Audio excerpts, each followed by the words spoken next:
Hey guys, we live.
Starting a little early tonight. Yeah, we're gonna start this live stream a little early tonight, guys.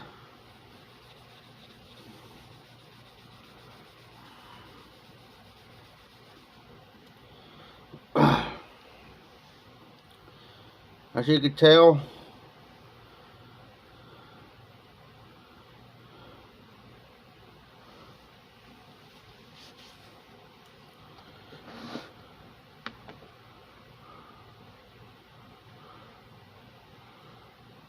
birds, beeswax. Hey, hillbilly, welcome in the house. How you doing?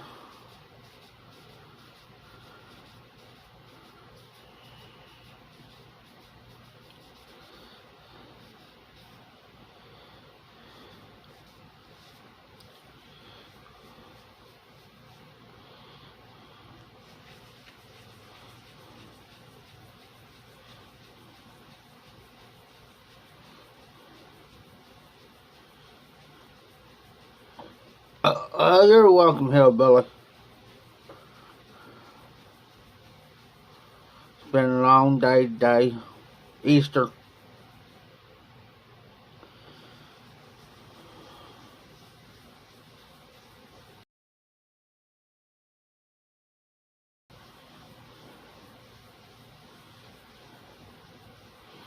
Yeah, just clean the old pipe up. It's slowly getting back to the way it was.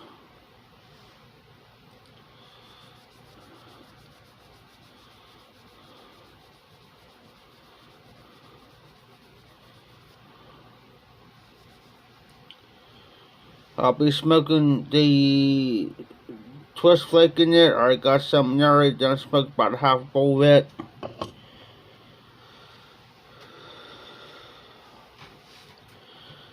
So far there's 3 in the house.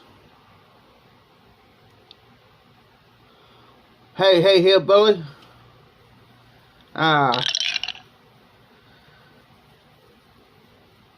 You have to make sure that it's not made for kids, and you have to go to the events and make sure it's made for 18 and over.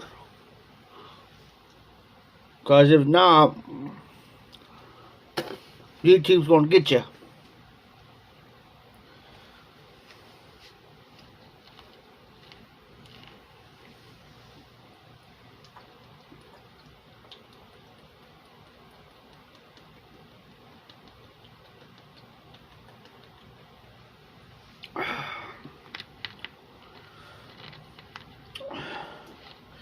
They started it, I think, last year, year before last. it's going to start restricting your videos because kids. Because if you don't, they'll flag you.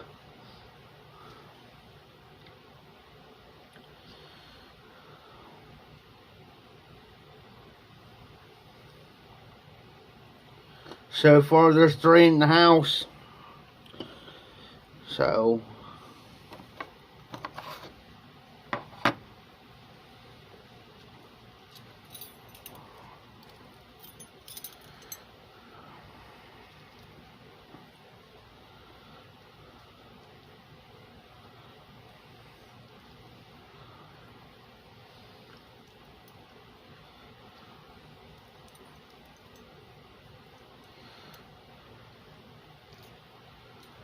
So what you smoke tonight here, boy?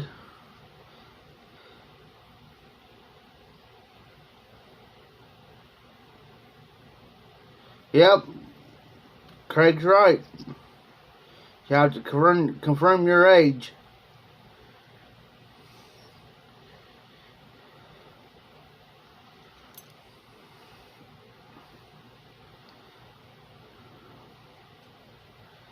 Because on my channel and on my regular videos, I restrict everything.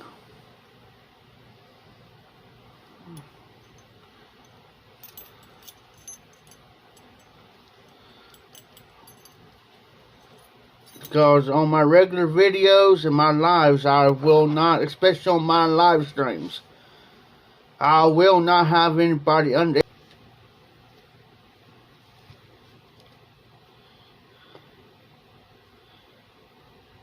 Yeah, it does.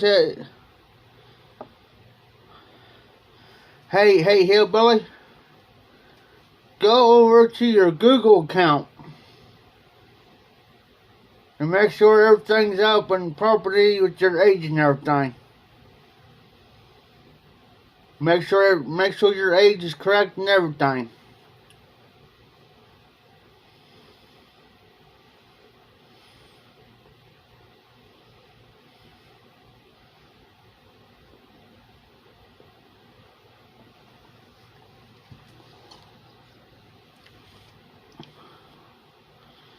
Because if you go upload a video I don't care if it's by phone or computer, it'll go down, it'll say, I think about kids, not made for kids, about kids. Click on that and make sure, Craig says, look, there should be a YouTube video on it.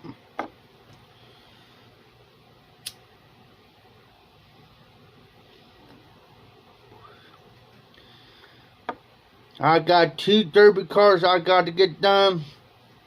One's partially done. She's going to get this. She's going to get another one. He wants me to go ahead and tear it up. Hey, NC. Hey, Nelly. Hey, I sent you a message, Nelly. That wish you a happy Easter weekend. I think I said it Friday. I think. How you doing, Nelly?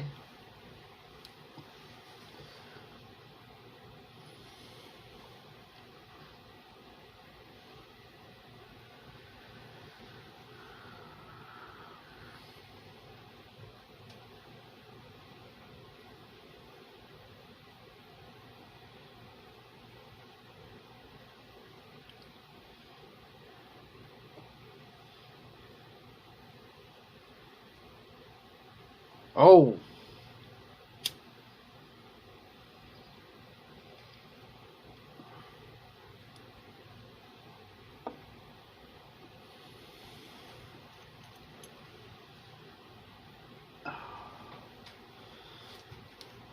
So 2 derby cars going to get done probably this week. If not, I'll get started probably on the weekend.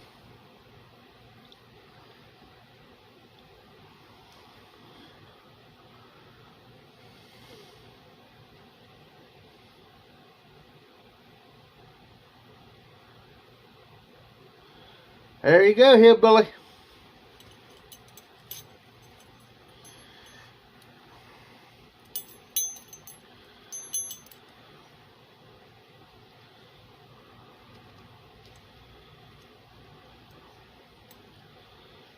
Got a long day tomorrow. Well, tomorrow afternoon, tomorrow evening.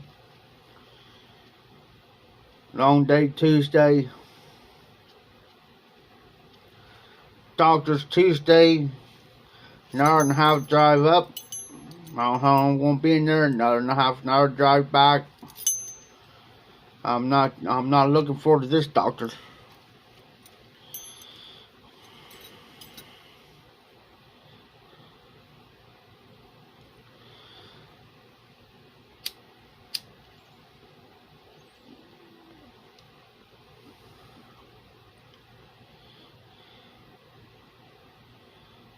Oh, you're fine, Nellie. You are just fine. No worries. No worries.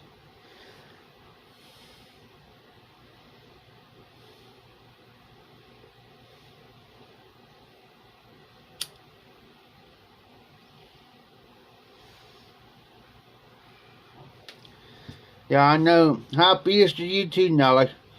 Yeah, I know a couple friends of mine went to work today. I knew they was ground like a boar hog, but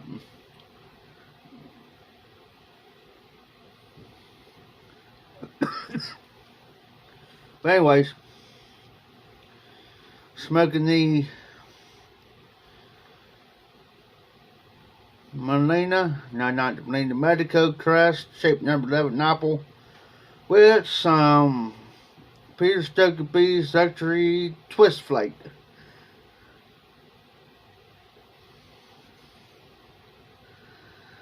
And it's starting to aggravate me.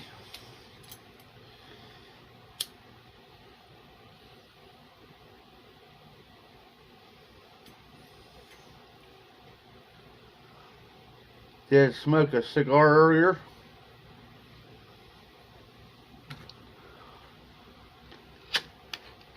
If you guys never heard of the Priority cigars, the 100% dark Frontier Kentucky tobacco, get you some.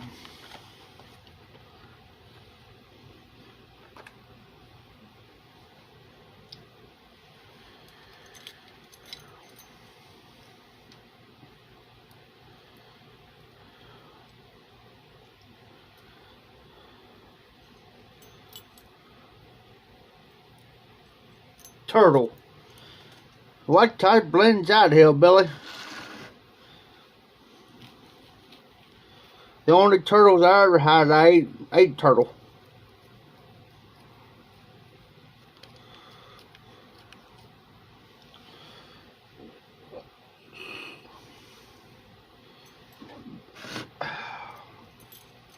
Excuse me.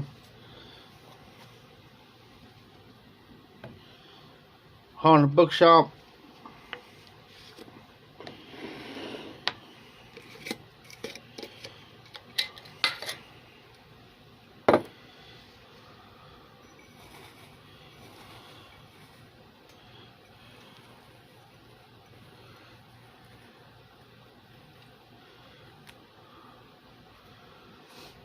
So how's your work day been today, Nellie? Pretty good, decent, fair.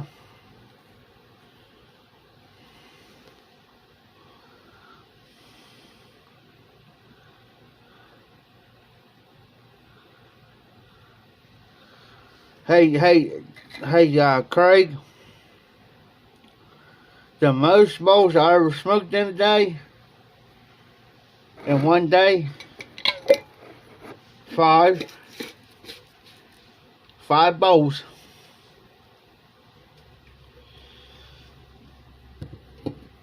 Matter of fact, this is my second bowl. Hey, James. How you doing?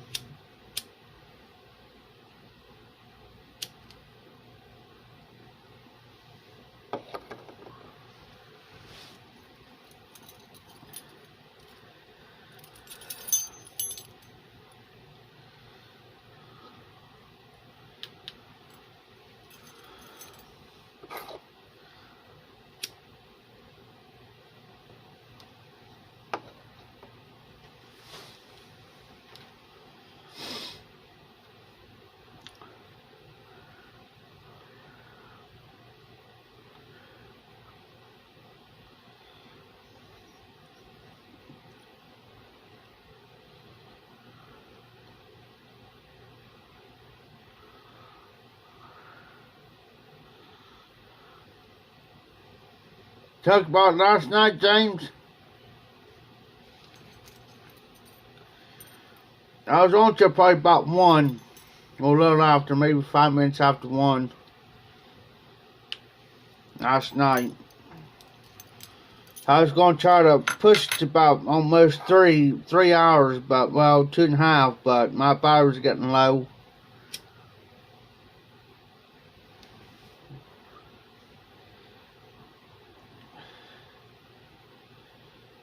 Two hours and 46 minutes last night. Hey, James. Yep. There's been times I stayed up till 4 or 5 o'clock in the morning before. There's been times I stayed up for 24 hours.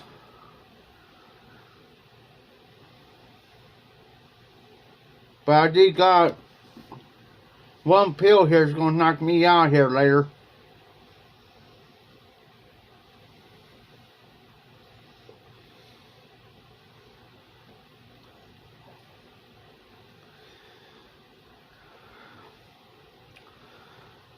My other 3 sisters and my brother, they're used to be, my one sister used to be a real bad night owl. My one sister, 2 of my sisters and myself, we all been in the medical field, and we always took night shift in the medical field, so, because we was all night owls, and it didn't bother us to work 3rd shift. So,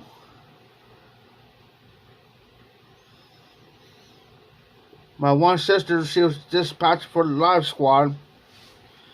My one sister, she was a nurse aide, and I was a nurse aide, and then I went from nurse aide to be working on the squad. So, she was the dispatcher, I was on the squad, so I was a EMT, and I was working myself up to be a paramedic, and, since I was about to go take my test for a paramedic, I seen something that I didn't want to see. And it didn't. I mean, I don't got a weak stomach, or I don't get scared easy, but I seen something that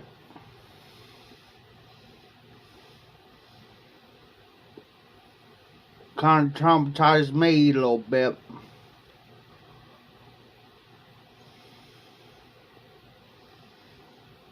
The only thing I'm going to say was pretty gruesome.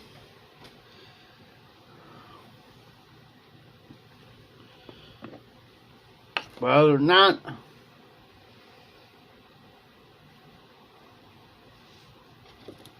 so I went back into nursing.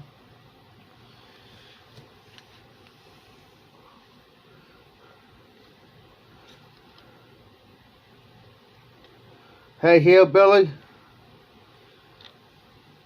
That's why I'm not taking shots. I already had the COVID. I already had this crap. And they want new, because I got a couple other people took that shot too, Hillbilly, and they got sicker than the dog off of it.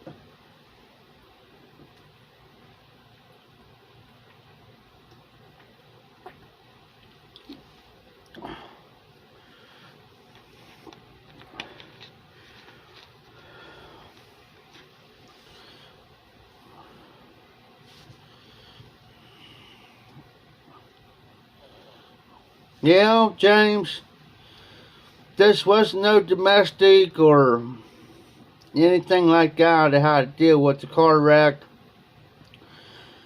And basically the guy got injected. But when he got injected, right here, hit the guardrail.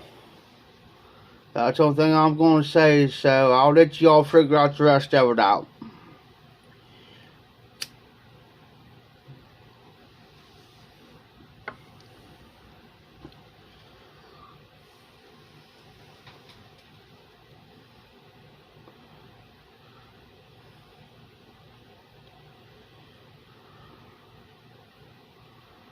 Oh, it will. Your joints, my friend of mine said their joints got sore stiff, sick, headache, feel like they're going to get sick.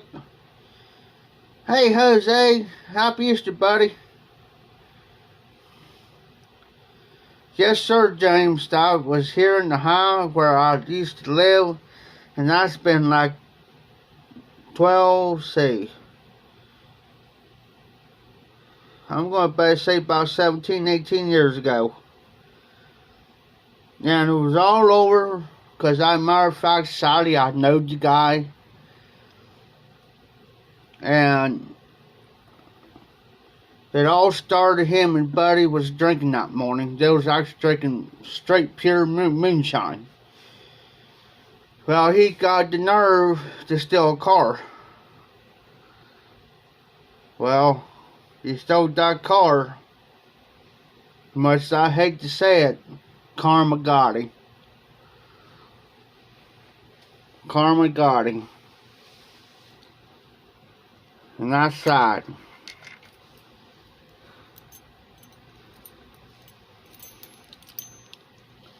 I tell you what my Easter dinner was today. It was a $5 biggie bag of Wendy's. Was my Easter.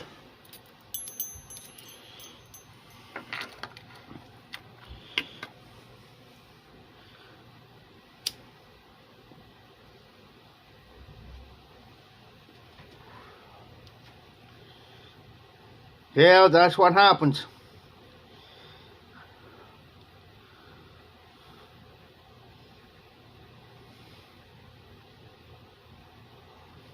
Hey, Jose. I was in town, buddy. I'm sorry I missed your live stream. I was trying to keep up with everybody else, and I figured I'd just get away for today. Go play hiding, well, not hide and seek, but yeah.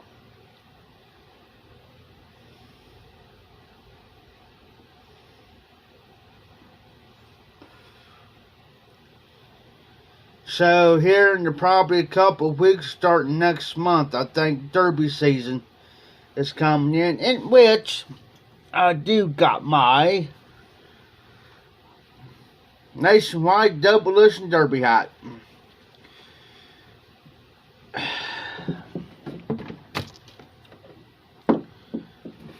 Well, everything's falling off.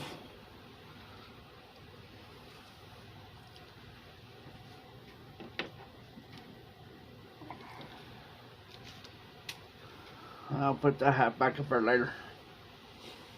But yeah, too many battle scars on my hands from it from last year. It's going to start all over again.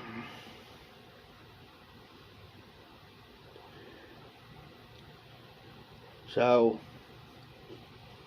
yeah, I mean, it's going to be long evenings, long nights working on these cars at the last minute. I hate them last minute deals. This one car just got started on at the last minute and a half. 48 hours. 48 hours to get this car completely stripped.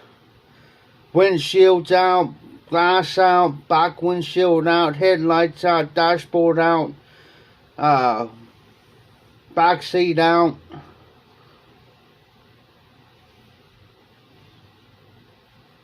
Make sure there ain't no wires cut. Make sure ain't nothing cut.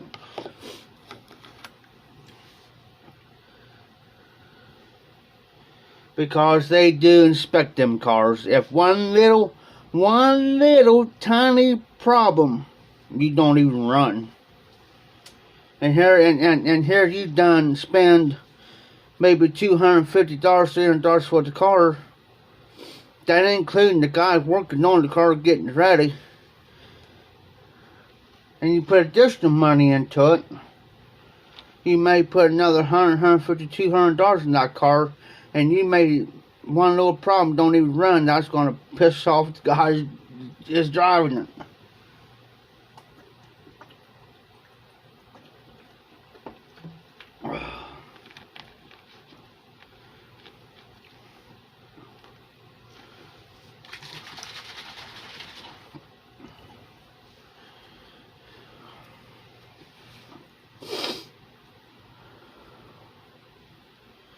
Yeah, I ain't smoking too much tonight, guys. My sinuses are acting up real bad tonight.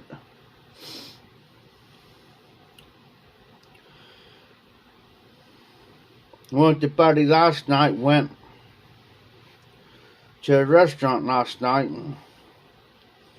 I got the spicy jalapeno burger.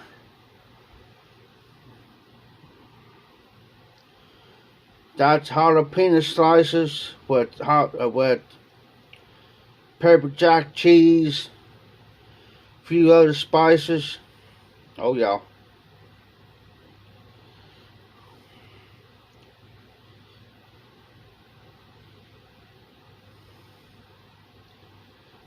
Hey James, what type of dog do you got?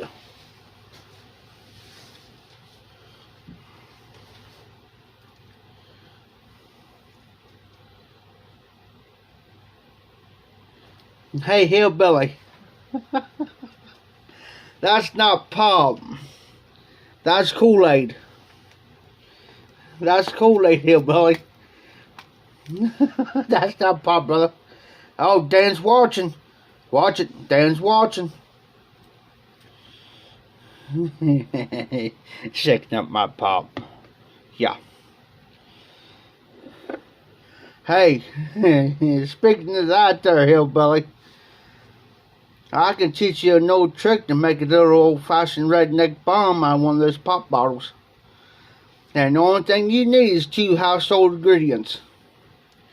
Drano, like you clean your toilet and stuff with, and some aluminum foil.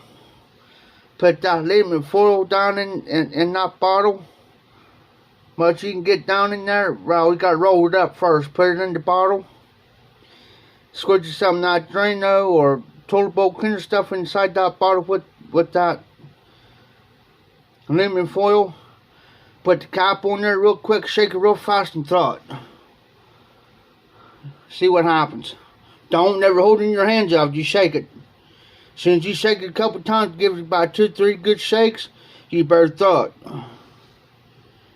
Because if not, it goes off, it's going to blow your hand off. I seen the guy almost made a mistake doing that once.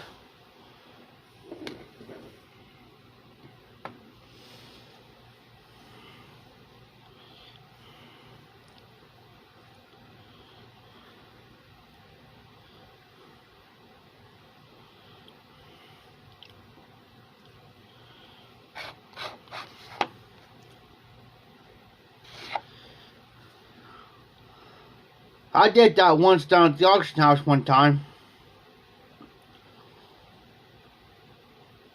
I was out back. Well, you can walk through the front doors, but you go out the back doors over the side of the garage door, right? So I told the auctioneer's boy, I said, hey, I said, go get a pop bottle. I said, like a 2 liter. I said, find one. I said, get some Drano and some aluminum foil. He kind of looked at me and says, what are you going to do? I said, yeah. I said, you're going to find out. Just go get it. But I said, just don't say nothing to your dad about it. He said, all right. So I started rolling. I put small balls. I put about 5 or 6, 7 little balls inside the bottle, right? And I put some Drano in there real good till, you know, almost lifts them up a little bit. Put the cap on real fast, shook it real 2 or 3 good times, and I throwed it. And I said, hold your ears. He says, do what? I said, hold your ears. No, Jose. Where I live, I'm not allowed to have no dogs, no pets, or nothing, ma'am.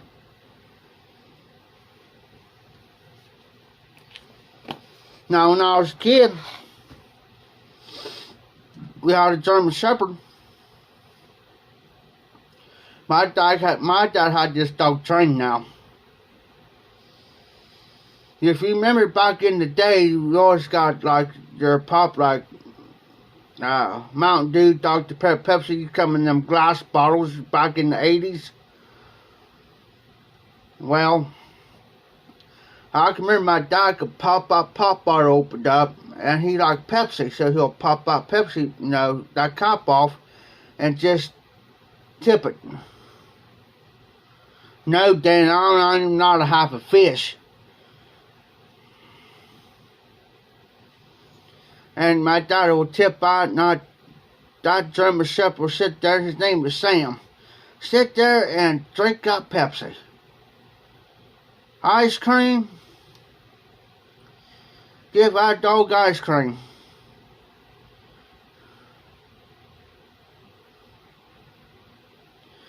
Jose, I can't even not have a barracuda. Not a fish. I can't even have a spider as a pet. Because they walk in there and they say, Jeff, you got a spider. I said, yeah, he's my pet. Well, we're going to have to come and exterminate.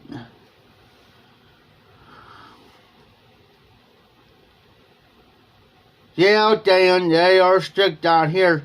But see, get this. It's WOTA.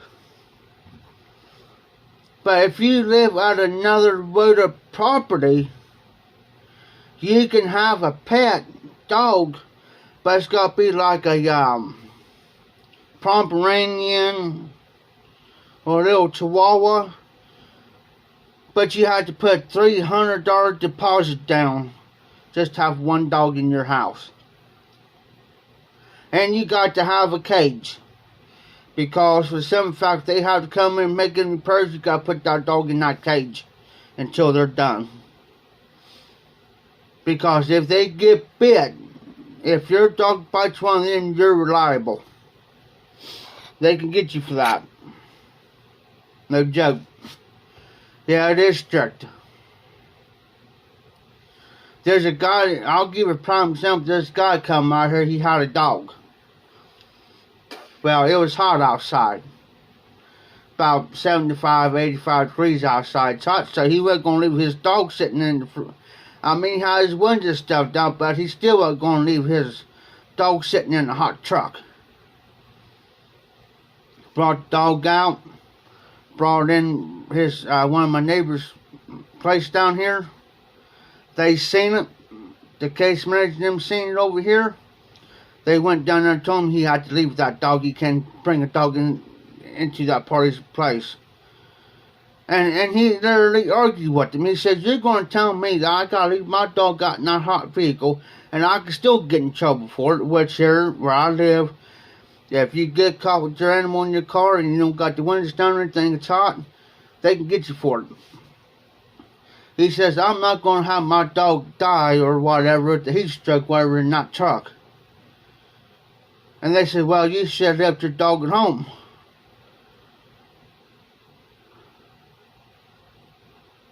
He says, no. He says, my dog goes where I go. You see what I'm saying?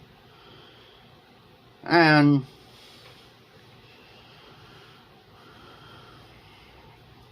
it's just crazy around here. It's getting to the point, there's a bunch of us going to be about ready to move out.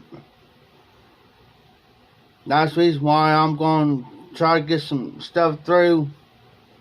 Oh, I've got a place to go if something happens. If something would happen, I got somewhere to go. So, I don't got no problems. So, I might have to swing everything a little different. But other than that, you know, because there's like 2, 3, 4 places I can go in town right there and get on Wi-Fi, so I don't got nothing to worry about that. Yeah, pet's responsibility, you know. I seen a dog here the other day.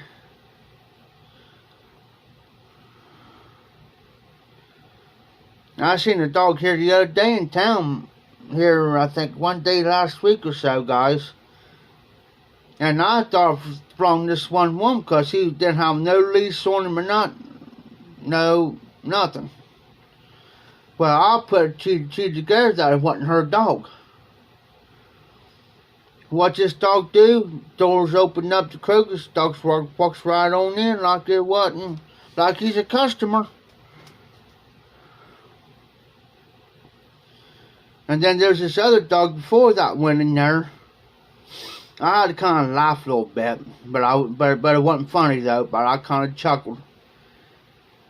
And this dog was friendly. I mean, he was friendly. Because I petted him. So I walked in. He was outside. Well, you got two set of doors on each end. Well, one set of doors on each end of the store. They're on my door openers. So I walked in this one, and I was going to go down around because I had to go by the deli, so it was down by the end. Well, here's this dog. This guy with this mask on, he was working there. He had this mask on. Well, that was the big mistake.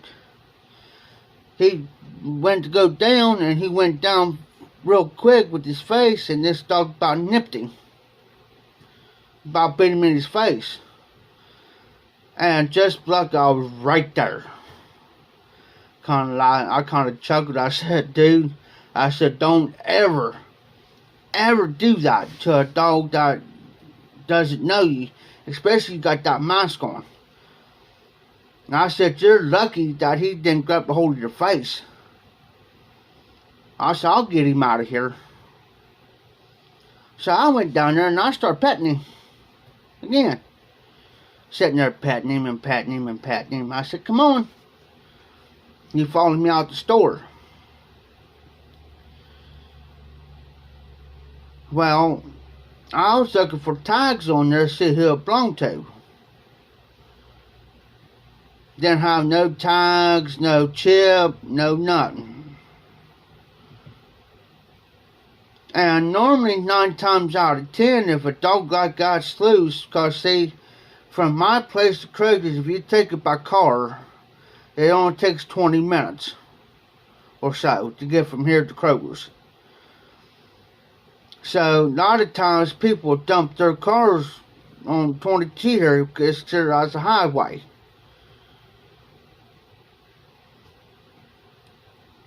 Because from here to Sabana is 12 miles, and then another 25 miles is going to the city of Wilmington. Hey Dan, hey Mark. How you doing, brother? So a lot of guys will dump their dogs off.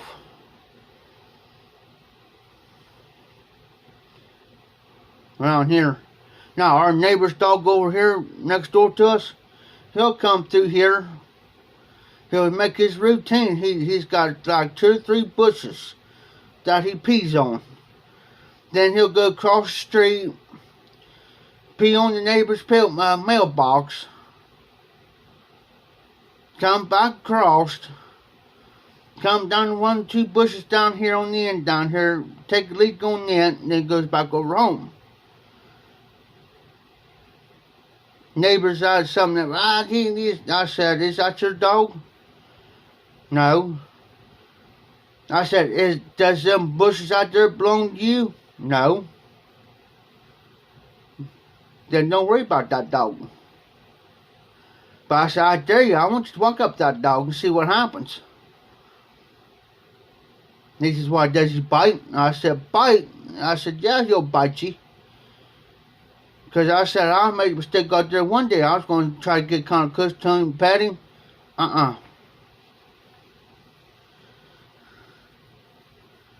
Yep, hey Billy, he's got his. It's more like an apartment, Jose. These are called efficiency rooms. I got a neighbor on the other side of my wall right here. On the other side of this wall is the laundry room.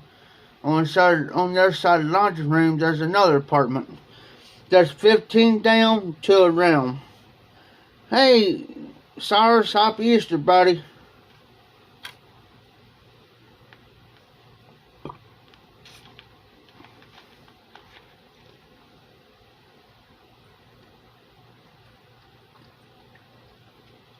I just smoked another bowl tonight, guys.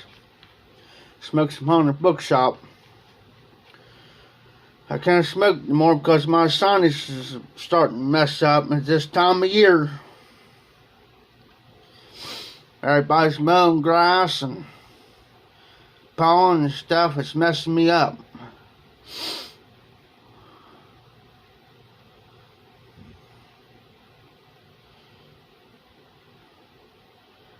So what you guys smoked tonight? The ones just came in.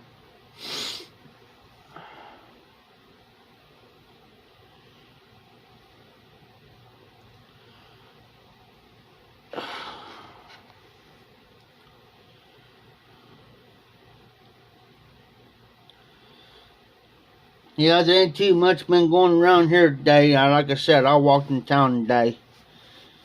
I didn't feel like riding my bike in. I do got a bike. But I just didn't feel like riding today. Hey Mark, how's that cigar? Yeah, I stopped down to see a guy and I drank about 4 beers yesterday. And we went and got something. He got a tall Bud Light. Me and a couple other guys just sitting around and ate a burger. No, I got a burger and the guy got a shrimp and he got a chicken wrap. We were sitting around eating and drinking the beer last night, so.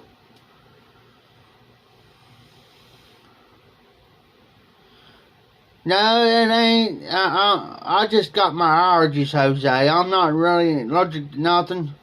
It's just my allergies messes up with me about this time of year. So how's that cigar, Mark?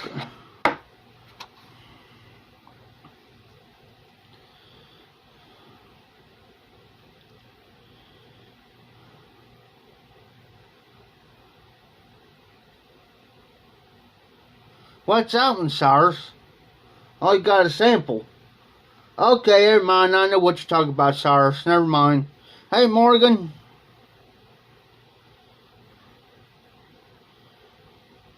Oh, that's it. Oh, you're speaking to Vegas 5.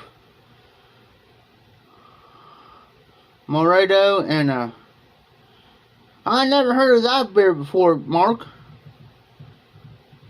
Matter of fact, Mark, they don't sell that type of beer up here. They still sell the Mad Dog 2020, but they don't sell that.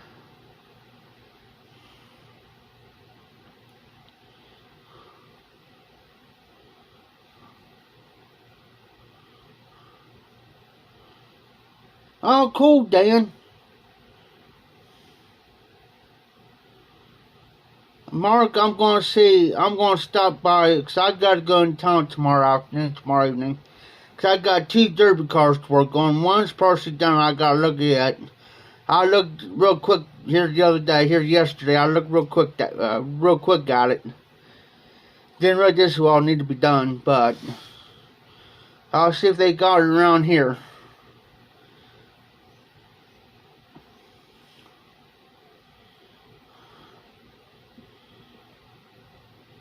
Gilligan's Irish Shred. I'm gonna see if they got it around here in Courthouse somewhere where I live.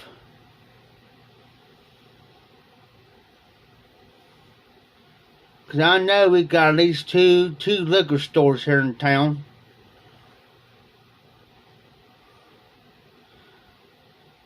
And between Walmart and Kroger sells more variety of the beer than Walmart does. That's sad.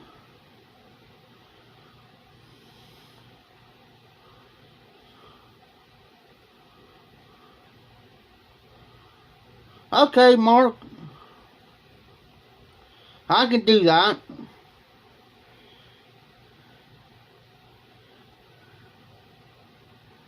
I can do that, Mark.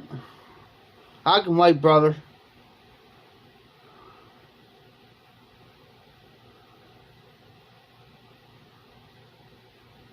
I can wait, but what I'll do though, I'm still going in town, but I'll still check see which place I can get it at. That's where I know when I do get your package, Mark. That's where I know where to go to get it, so I don't have to rush around and. Cause if I walk from here to town, It takes me anywhere from 35 minutes to walk it, about a half hour.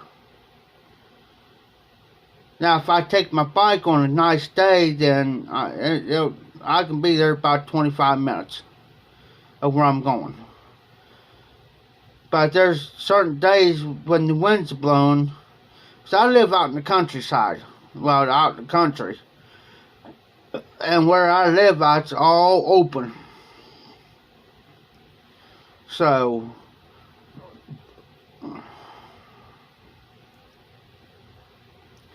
what I'll do tomorrow, Mark, I'll look around because I'll be doing some work this week anyway. So few small odd jobs, don't pay much, but well, I do got a lockbox up here, a lockbox. So what I do is what money I make, I put a little bit back. So what money I get this week, I'm gonna put it back up there.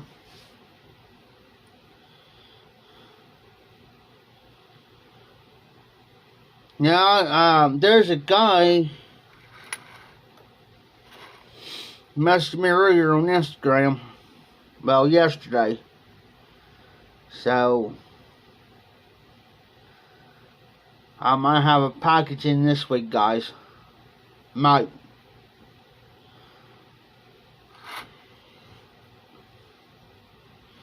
So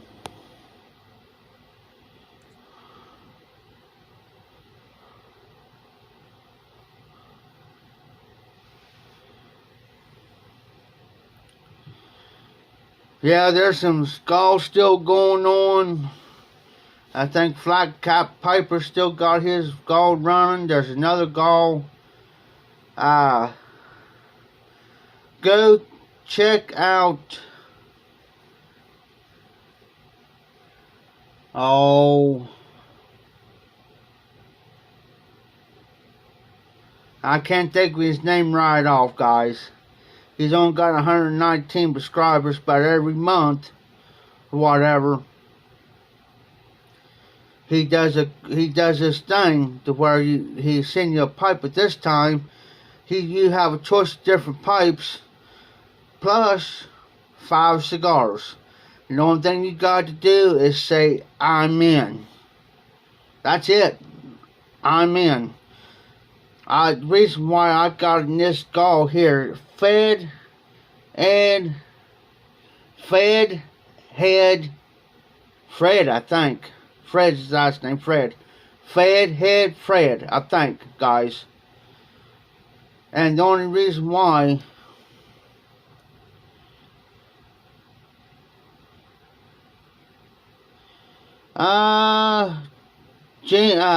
Mark, he's one of them.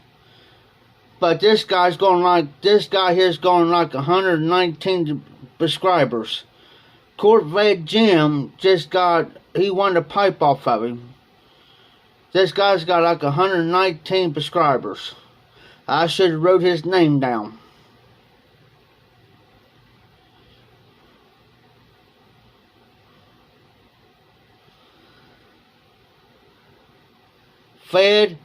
Head Fred, I think that's the guy's name.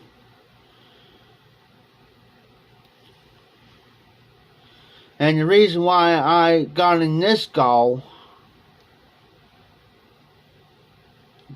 not because, including the cigars. I will, Mark, when I do my next video, I'll do that. Brand new pipe in a box. And it's a Dr. Grayboe, and it was back in the 70s.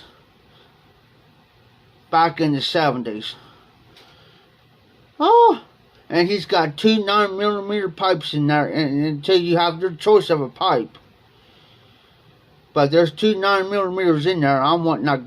If I win, if my name comes up, I'm going to try to get that Grayboe.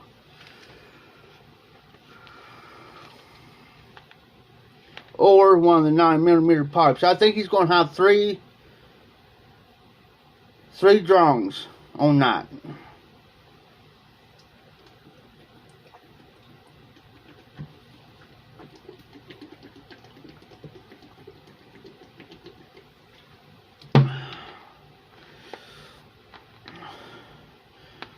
That's it, sirs.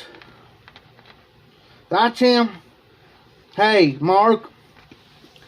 Fed, Head, Ed.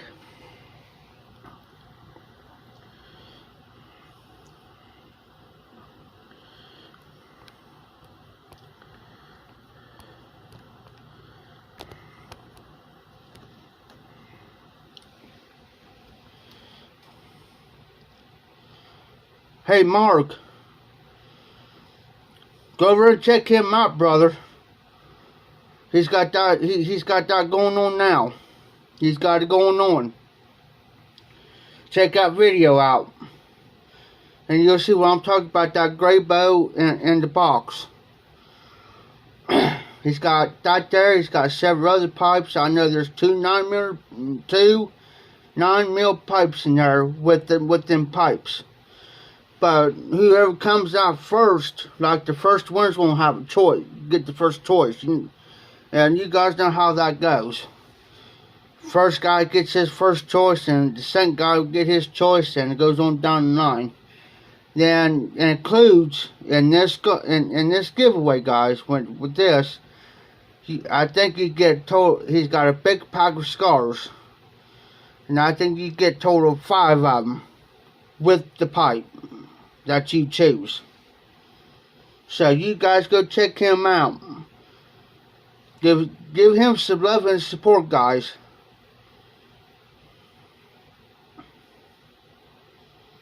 He's only got like 119 subscribers. Let's try to get him up to at least 200. Cool guy, great content. I found him through Corvette Jim. That's how I found him.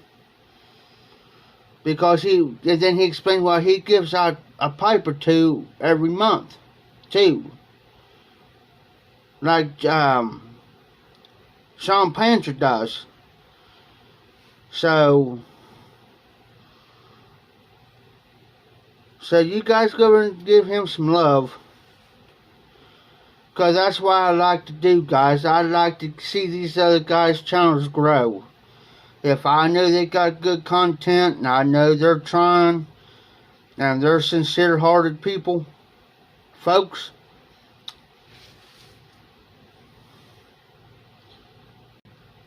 because that's one thing about me. I'm not worrying about my numbers going up,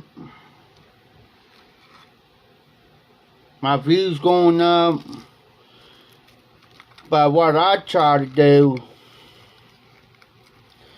is I make my contents. I'll do my regular videos plus my lives, so I can keep my stuff up. Because I'll notice if I don't make no videos, say for like a week or two, and I don't make no videos, I know my statistics will drop. So I try to keep my statistics up. Of course, I'll still do my Friday Bulldogs editions and stuff, but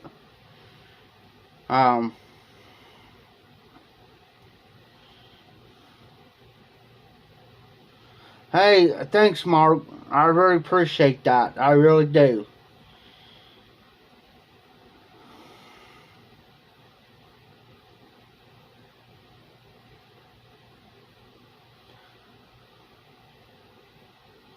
Yes, Dan, I seen them. I seen those 2 pipes. Yes, sir. That, I think it's the first one or the second one I like. I have to go back and rewatch it and see which one it is. I just do it, hey, I just do it for the, for the fun. And I forget who's having the gall. I think it was last year before last. And I have their email. So I snuck over on I snuck it in on an email. If I won, if it wasn't mail, It wasn't Garbage Man. It wasn't Mel or Mark. Somebody else's gall. But anyways, I went over to the About section, just looked, they had their email addresses, so I snuck in and I told them if I won, if I won, don't say nothing. I want to give to Mark TPI. But I didn't win though, but I said if I did, just don't say nothing. I want, I was going to have them shipped to TPI.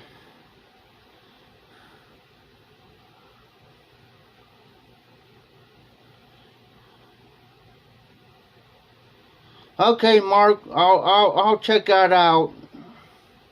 And yeah, it's hard to keep up. I know I did, Mark. I just thought I threw that out there. But what I'll do, Mark, and I need to go over on Ghost Cop. Find 5 Fridays. And, yeah, Mark, I know I told him myself. I always kick myself in the hind end. But, but as I've said this to you guys, it's so hard to keep up there. But there's so many people out there that I don't even know they're there until either sometimes, Mel, Garbage Man Piper, he'll shout some people I never heard of. I was like, where's these guys? Because he said, these guys I sub to. So, I'll go check them guys out. You're welcome, Mark.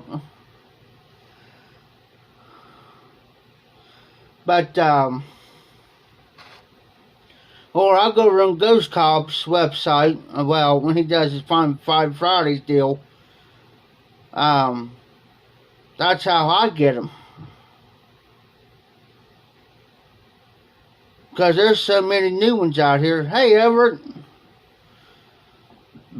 Because there's so many out there that... And I'll think, well, who's this guy?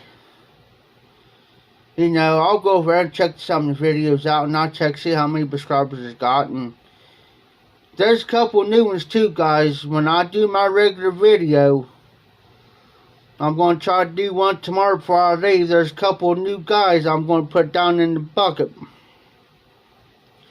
Because I know at least 2 guys are under 50, that are under 50 subs. 50. And these guys been making videos.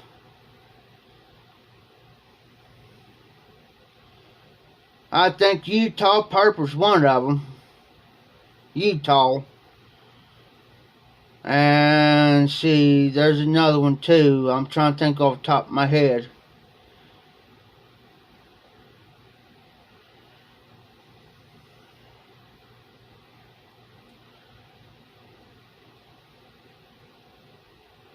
Can't think of it right now, guys.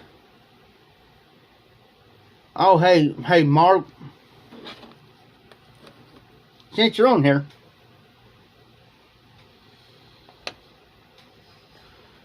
We went to this cheap tobacco store down. It's on down a little bit, not even a block from Kroger's down here. Picked up this cigar cutter up, right? Does alright as far as cutting wise. $3.99. $3.99. Stop the Kroger's.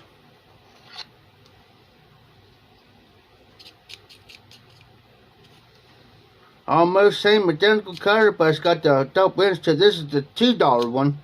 And they got a $10 one, which is aluminum. Out of these two cutting cigars, this one here cuts better. Reason why is because I control from both ends how much, the snip part. Oh, hey, Mark.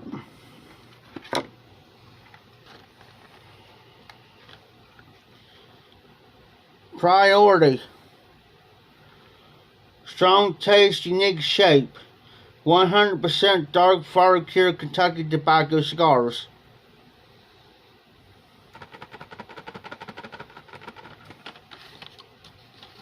Matter of fact, I'll show you one of them.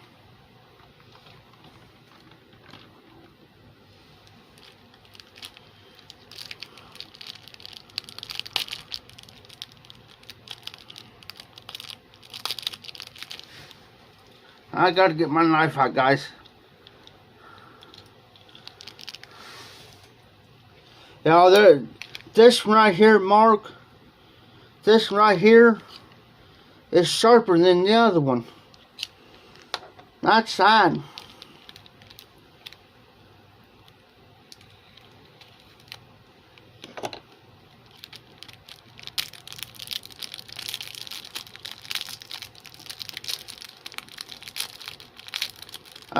You only get 5 in the box there, Mark.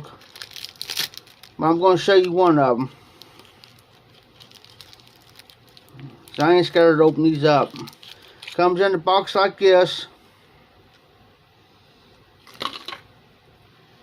Let me fit my other light on where you can see it a little bit better.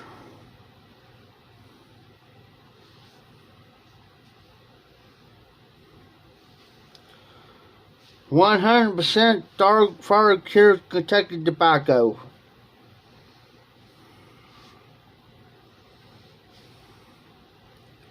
Four and a half inches long.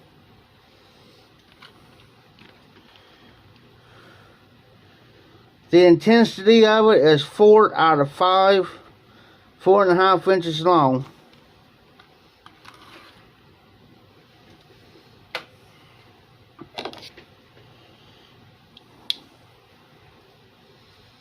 And let me tell you, that little cigar right there, it's a good cigar, a priority.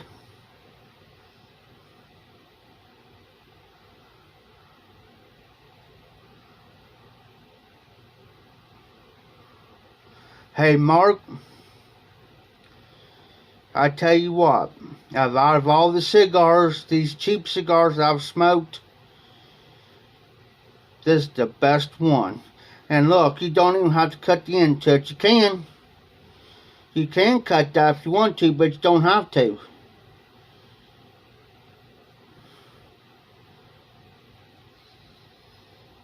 And oh, just a, oh. And I'll put that right back in the box that way I know it won't break it. Now I keep here on my desk. Hey, Mark, you ready for the price on these for 5 of them? They're $5.49 plus tax comes $6. And it smells like, have you guys ever smelled the dark cured tobacco, Kentucky tobacco in a tin? Like the Dark Fire Kentucky? That's what you're getting.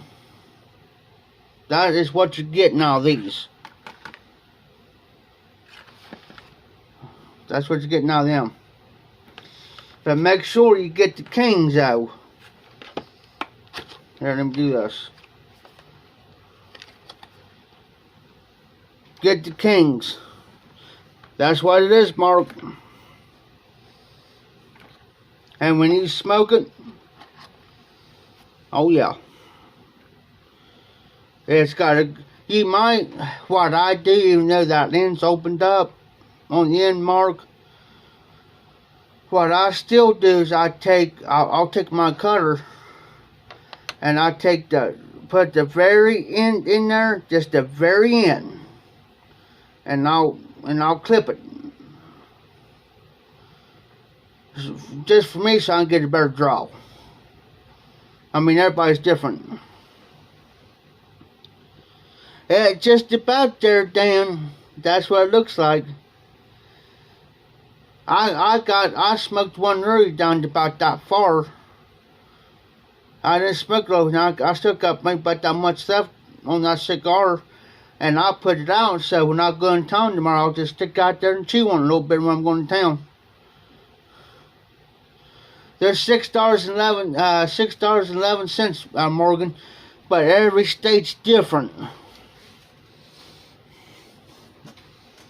It may be higher in your state, or it may be a little bit higher where Mark lives at, maybe. Because I know on every state, their prices on everything is different than what it is here in the state of Ohio. Now, I can go, now say like I go on the other end of town to the other cheap tobacco store, I could probably get this cheaper. Okay, like the President's cigars, the Dutch Masters President cigars, Walmart. I didn't even pay close to $6 for them. At this one cheap tobacco store, they want $6.39 for them for the same cigar of Dutch Masters. Same cigar. They got Cuban cigars in there. But if I go to the other cheap tobacco store, get the same identical cigar, ring size, the length, and everything identical, I'll get it cheaper. Because these ones down here is running are Chinese people. And everything they get in there, they sell it higher than the other one. Now, figure that out. Figure that out. I can go over here to Walmart, get the Dutch Masters President cigars. With tax now, it's going to come to $5.80.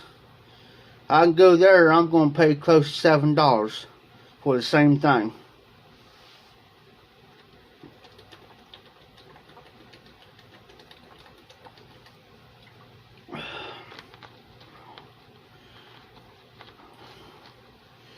Just like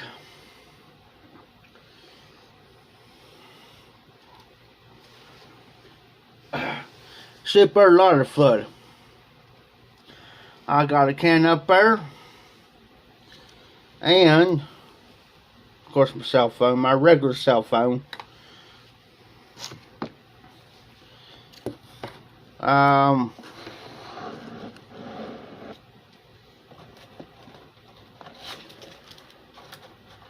It's not drawer. Wrong drawer. Right drawer. I got the regular zipper lighter for. I still got some in that big can up there. Plus, I got another one here that's brand new. And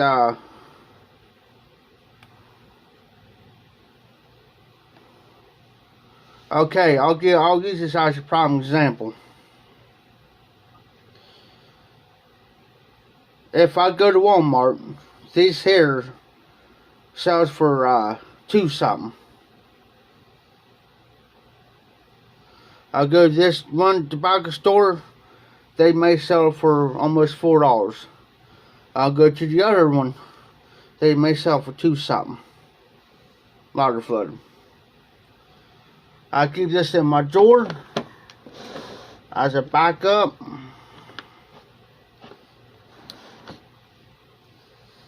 I always think ahead. Same way with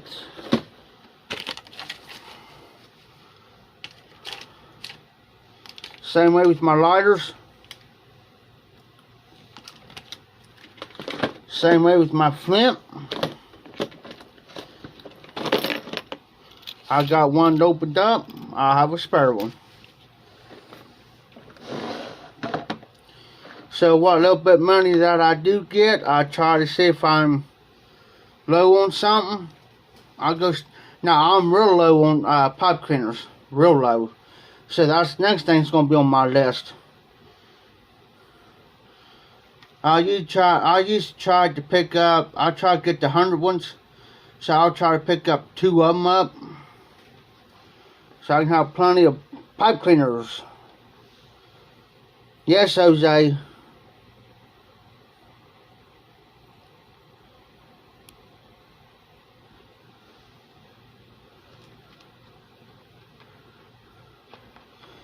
Hey Dan. I learned something from, I think, from Matches 860 here about 5 years ago.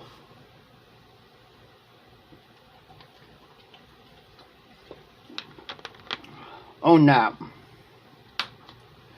And it works. On the outside your Zippo, put a little bit of Vaseline. Don't throw it on there thick, put it on there real thin. All the way around your lighter, top and bottom, sides and everything, and it lasts longer. I've learned that trick from John, and it works. Yeah, it does evaporate because I just filled my Zippo up here one day last week, man, and just filled it up. Just filled it. Went to use it. Did like the next day. I turned around and put more lighter fluid in that thing.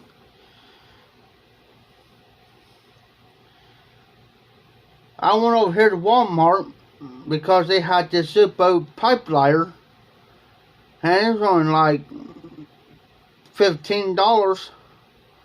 And I was going to snatch it. Went over there. They don't sell them anymore. It's like all their tobaccos. All tobacco products at this Walmart is out, gone. Cigars, cigarettes, any tobacco product, gone.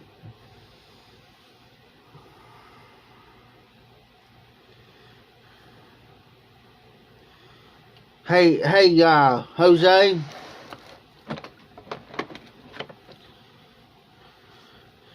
Get some of that stuff. See if it'll work. Everybody's got their own preferences on the lighter fluid and preference on the lighters. Matter of fact, guys, hold on a minute. I'll be right back. Oh.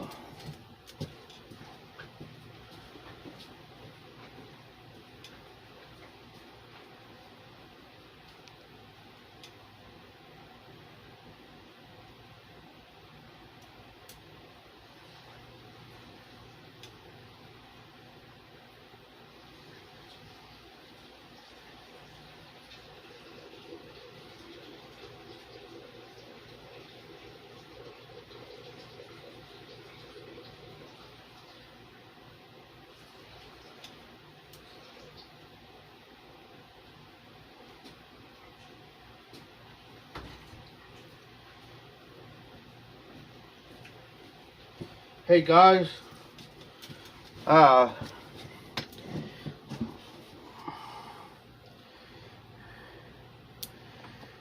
here's the Zippo.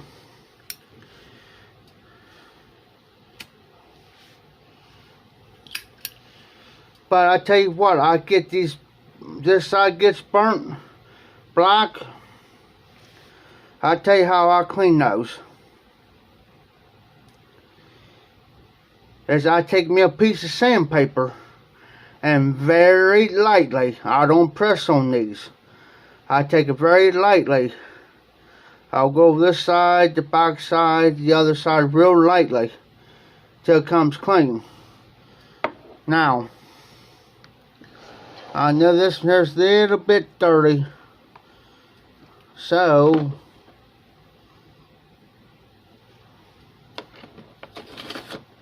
I'll tell you what I'm going to do. I'll show you how I do my sides, guys. Sandpaper. I keep them on handy. So what I do is, of course, I fold it. As you can tell, it's dirty there. I just very lightly, very lightly go over that.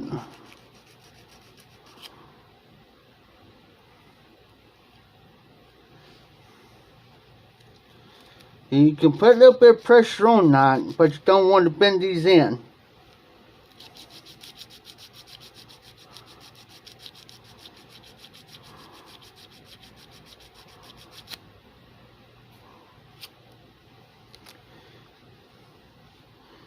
Comes out perfectly clean.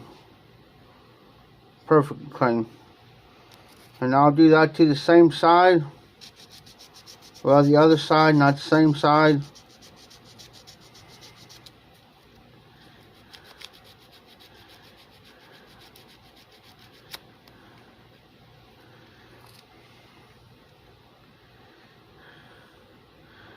Perfectly clean.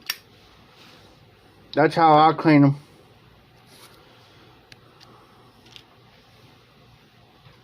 That's how I do it, guys.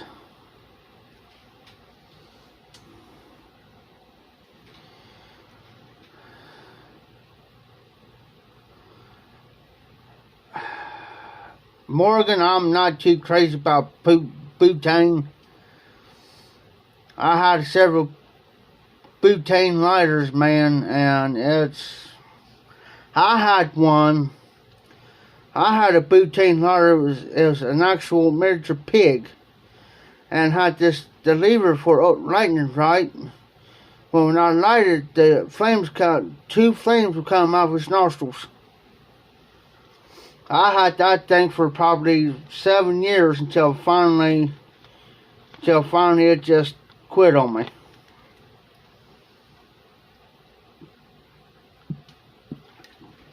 And if I can find another one, I'll give some butane fluid with that, and I'll use that to light my pipes with.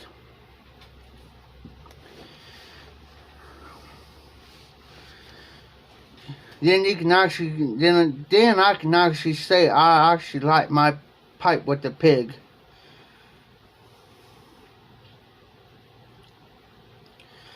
Yeah, I got my TV on the movie channel. Well, not movie channel, but on a channel that does movies a lot. They usually play the older movies on weekends. So they'll go until about 4 or 5 in the morning.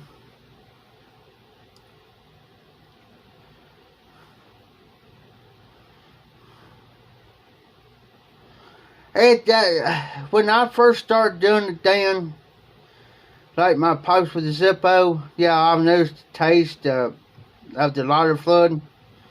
But I got so to the point now that it doesn't faze me any. It doesn't bother me.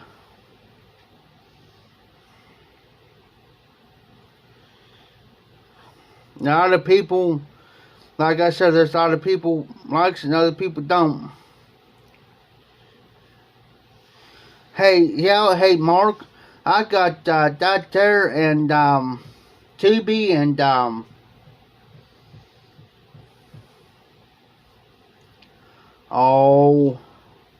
not Peacock, but there's another one. I've got it here on my phone. Cause I'll show you. My phone's on a stand. I can put my phone on my little stand, turn that sucker sideways. I can sit here and watch total, if this phone's charged up, I can sit here and watch 2 full movies off the phone. I mean, I could watch it off on my 32-inch TV because my computer's hooked up to it. But other than that, everything I normally do anymore, I used to use my computer, but anymore I use this cell phone anymore, guys. because it's easy for me to use it, and I can stay on the internet better on this phone. I don't know why.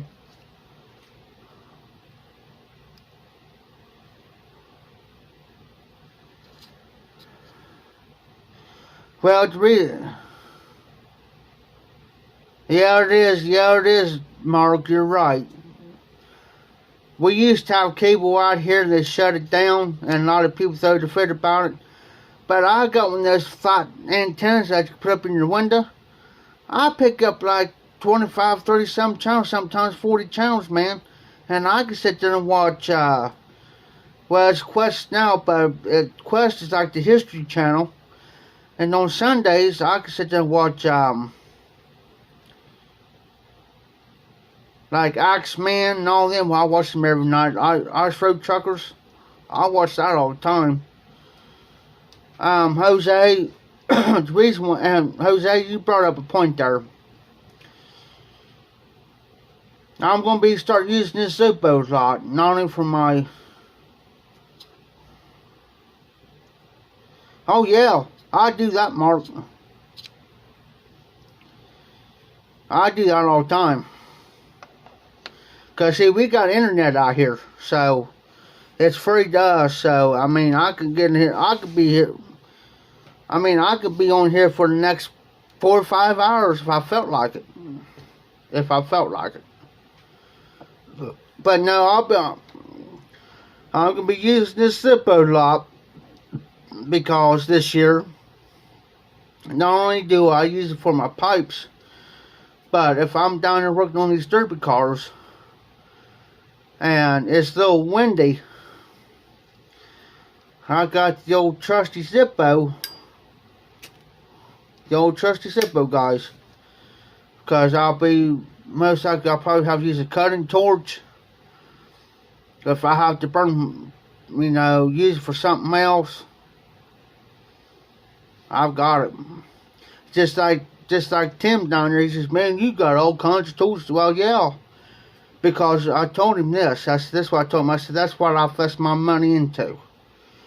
If I know I'm going to be working on cars and stuff down here, and I said, I got the cordless drill, cordless sawzall, cordless slide, cordless drill, everything. A guy spent over $100-something for this outfit for me to have, because I did some work for him last year. I said, I've got it. I said, if somebody, I'm very particular who uses my tools, because for the simple fact, I said, I had my tools come up missing before, and I said, I'm telling you. So, and this is the man's, to me, in my opinion, is the man's best friend. Man's best friend. Because if I got my regular lighter on me, and this goes out on me, and the Bic is the man's best friend too. But if this sucker goes out on me and it ain't the way I want it to work, I'll make sure this is full of fluid, and I carry a can of fluid with me just in case I need some more.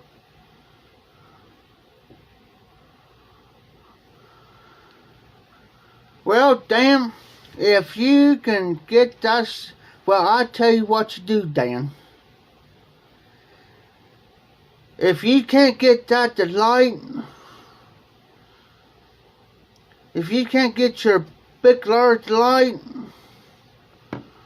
only thing you got to do is press down and hold over that volcano, it'll light it for you. That's just something to think about. But if you're brave enough to do it without the lighter exploding in your hands, if you're brave enough, to put that on, to stick it out there and hold that for about a couple seconds, if it doesn't light, just throw it in there.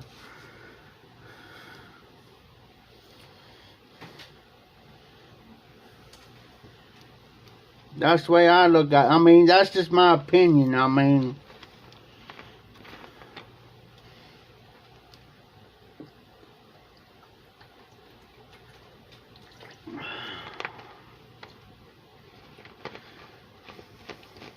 Oh, somebody asked me here one day about this what was on my hat.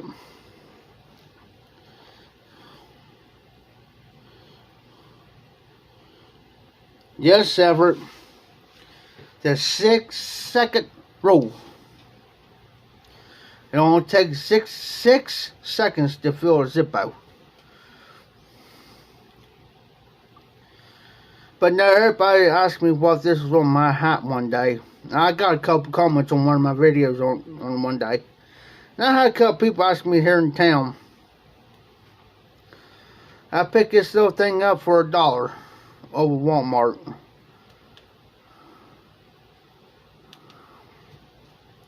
It's my light.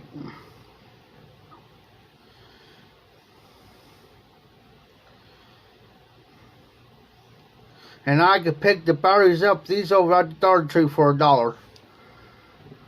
So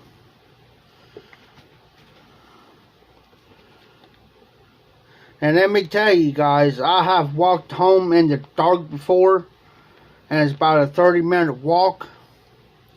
And I got another one's a headlight that's got the adjustable strap to you can put on your hat or whatever. Well, I forgot it one night. And I was walking home. Dark too. It was nice out, but it was dark. And I got to thinking, oh crap, I forgot my light. Well, I plumb forgot I had this on my hat. So I went to adjust my hat like this, and I put it back and I felt it. So, oh, okay. Turn that on. You won't believe, guys, how many times this little light right here saved me. Saved my life walking home in the dark when you're traveling down the highway. And you got, especially on the weekends. This little light saved me so many times, it ain't funny.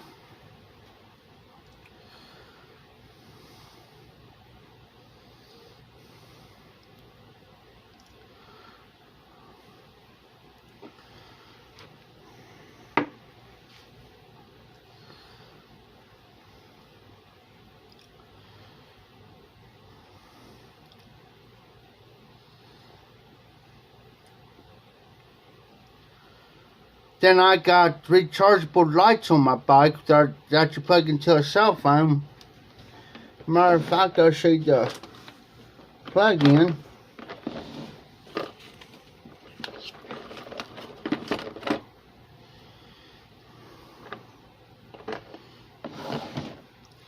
This little plug-in, this is what recharges my my front light and my back light on my bike. I don't have to worry about batteries, nothing. I can just take them all, plug it in, plug this in to the end of it, charges them up. Once it turns green, I'm good to go.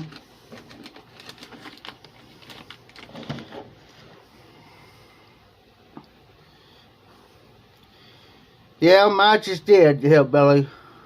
You're right, Jose. Mine just did a lot of good advice. He was one of the pillars of the YTPC, him and Danny Shore.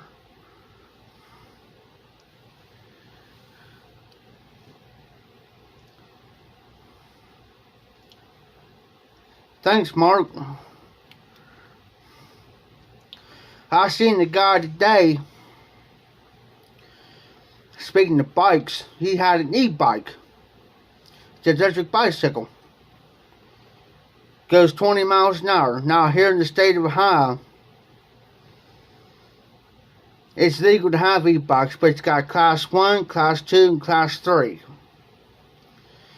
And the Ohio bicycle law states that class 1, class 2, you can ride them. But class 3, it's got restrictions. You have to be 16 and you have to wear a helmet.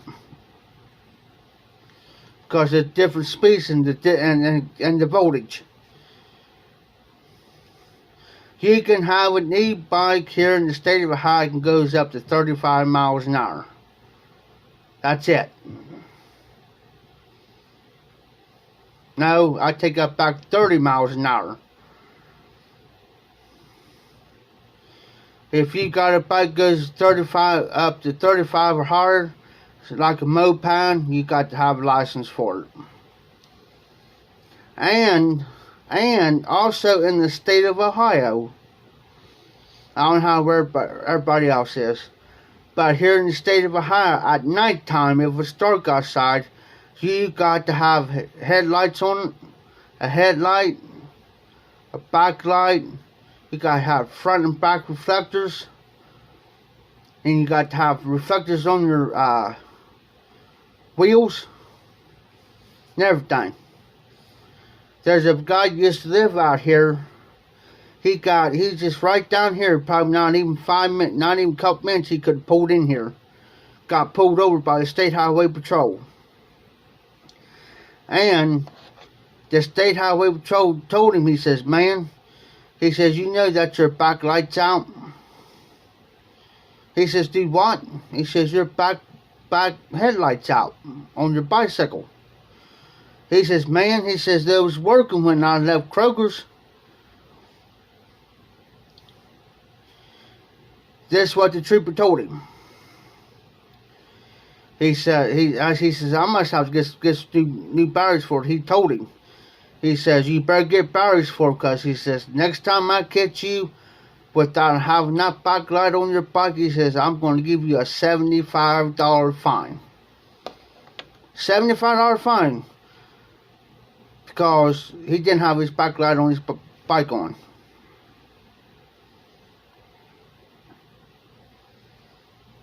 Because the bicycle considered the same thing as a vehicle. Because it's got two wheels to it, and it's got a training on there where it's the pedals, and you're pedaling.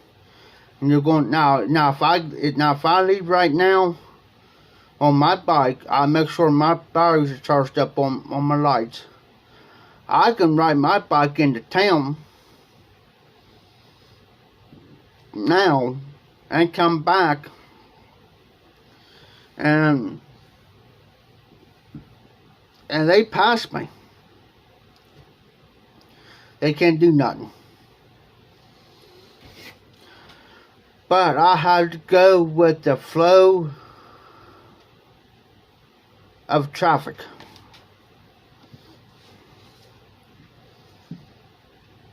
Now I can go up here to Jameson Road, and I can cross to the other side because I'm maybe going to the auction house or stop by the auction house somewhere.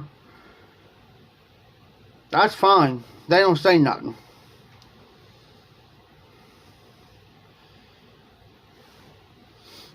As long as you ain't out and riding in the middle of the road, acting stupid, holding traffic up, and going in and out of traffic, and stuff like that. My cousin, now I'll tell you one of the Ohio bicycle laws this.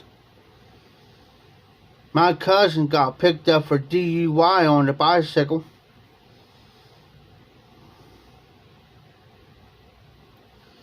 Got picked up for DUI on the bicycle. His brother got picked up for DUI on the riding mower. Crazy. But that's the law. And the only reason why his name is Daryl.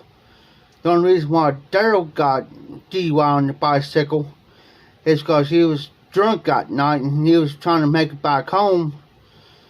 So he came up, went down this one side street, which is just a straight shot down to, because he had to go like 10 blocks. Well, where I used to live, 10 blocks on a bicycle, you can do it in 10 minutes.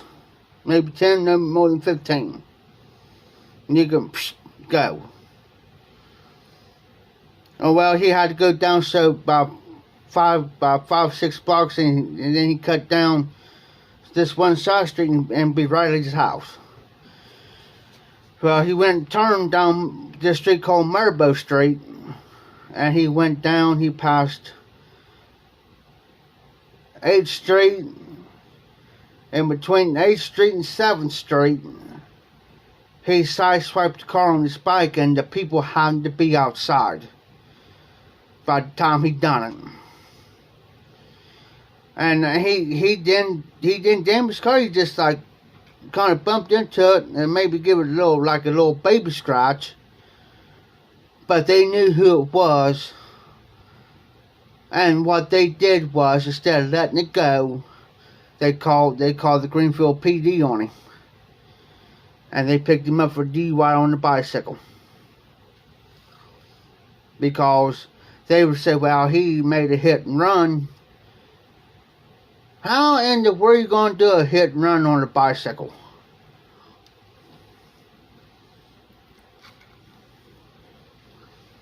That's crazy. But it can happen though. I've seen it done. I've actually seen his brother get. We was in the bar that night. When I walked in, he was already drunk.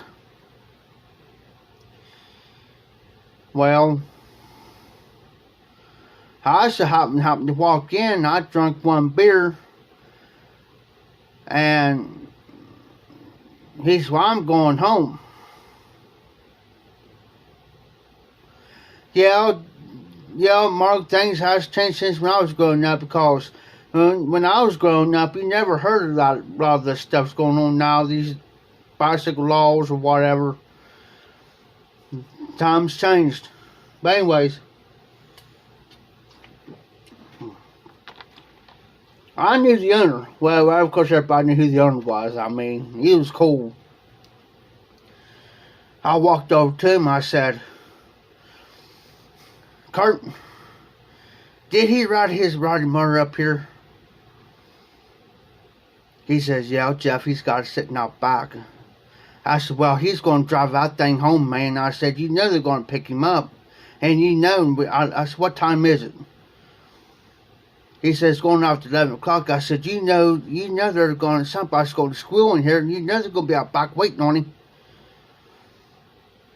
Well, his brother's already drunk too. So, sure enough, somebody squealed on him. So, I happened to walk out back.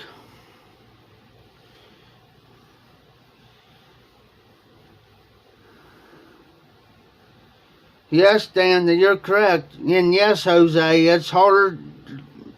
Because I've done it. But no, I didn't. No, I'll take that back. I didn't ride my bike drunk. I was about half lit.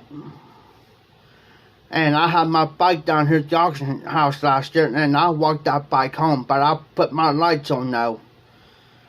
And you know, I had a state trooper, it was dark, I had a state trooper pass me, 2 street cruisers passed me, and you know that's the only thing, that bike's the only thing that saved my hind end from getting, yeah. It saved me. The only reason why, because I was walking and I was kind of leaning onto it, and keeping the bike straight and kind of leaning a little bit while I was walking. But anyways, walked out back with him. And I was looking, well, before I walked out back, I'm looking around, I said, oh crap, he's down when I done that murder. And I said, Kurt, I had a half a bottle of beer. I said, Kurt, I'm going out there after him. I chucked that other half of that beer down on my second one. I walked out back. There they were.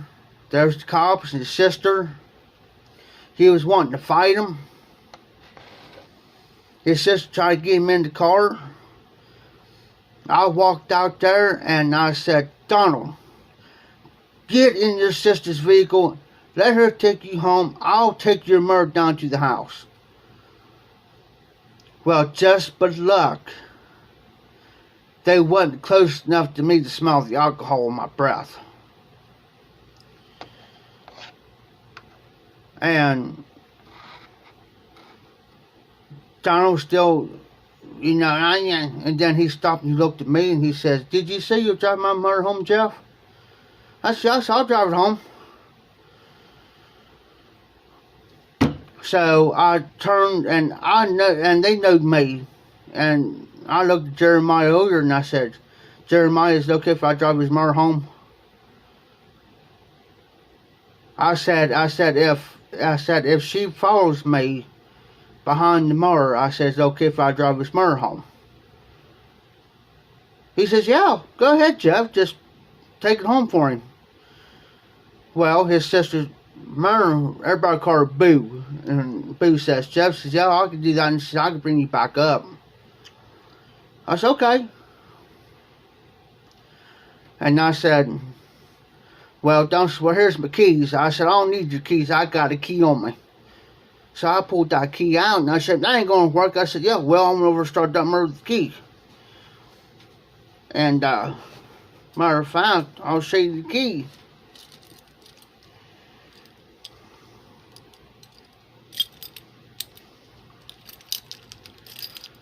There's the murder key, guys. This is the actual key I started his riding murder with. And his murder has got the fancy one, but it's the same lineup. So I put that key in there and I started his murder up and took the key out and put it in my pocket. Drove his murder home, stuck the key out, put it back in there, shut it off, put the key back in my pocket.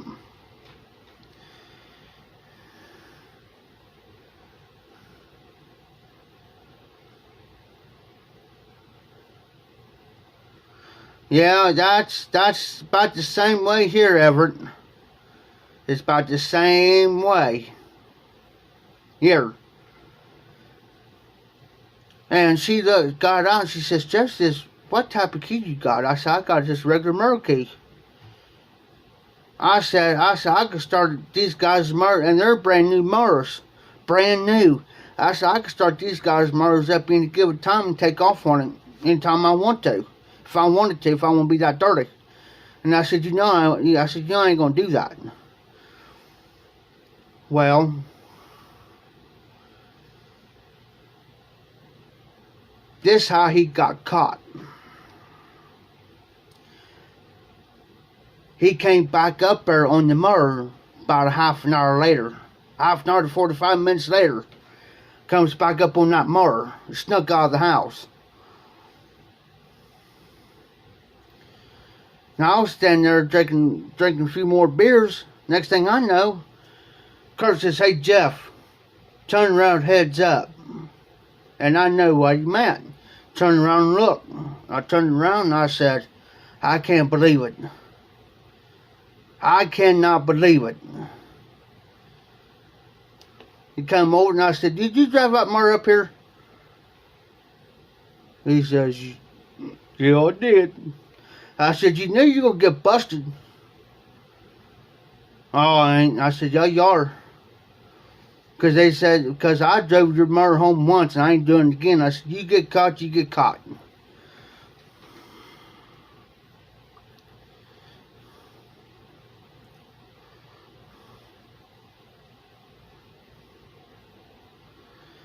Hey, Dan, you know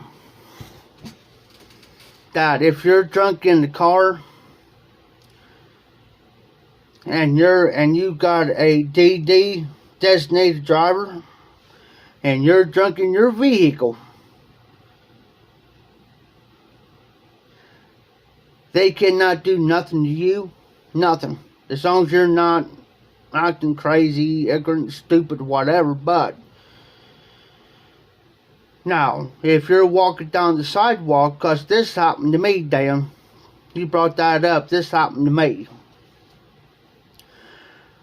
Me and Donald, he's my cousin. Well, his stepdad lived out this apartment complex. Well, we sat there. We killed a 12-pack. We went to Furman's Bar, killed about 4 bottles of Bud Light, 4 shots. Well, I killed 5 shots, plus I killed an extra beer. I stopped. Yes, Dan, they can get you for it. If you would have stepped out. And I stopped and I told Wendell behind the bar, because Wendell and Dixie, they're brother and sister, and those around the bar, and I said, Wendell, I said, get me 2 cans of Pepsi. Do what? I said, I'm done. I said, dude, I gotta go home. He says, all right. He says, Jeff, they're on the house. Because he knew I had to walk. And he knew I drove a car. But he knew that I will not drive. Because he knew I will not drive my car while drinking. He knew that. Night, Jose. I'll catch you there, buddy. Thanks for stopping in. Be safe. Be well. Have a great week. Anytime, Jose. So I sit there and drank a Pepsi. So I walked out. I just walked out of the bar. Just walked out. Next thing you know, here comes Greenfield PD. He passed me. He turns around. And I'm thinking, oh, no. And I was walking straight. Now let me remind you. I drank 6 beers at my cousin's house. Drank 5 beers plus 5 shots at the bar. Well, he seen this beer. He thought it was a Busch Light can because it was a Pepsi can, but he thought it was a Busch Light can because it's the same color. He stops me and says, hey, he says, you been down here at the bar? You just came out, right? I said, yeah. He says, what you drinking? I said, a Pepsi. I said, what you thought I was drinking, the Bud Light going down the sidewalk? I said, no. I said, I'm drinking the Pepsi, man. I said, I'm just going home. He says, where do you live at, man? I said, right down here on Lafayette, right down here. I said, I'm just going home. Just let me go. He says, how many beers did you drink tonight? I said, oh, about 4. Oh, you drank about 4 beers? Dan, that's a shame, man. You didn't get a date with that cop. Ain't that a shame?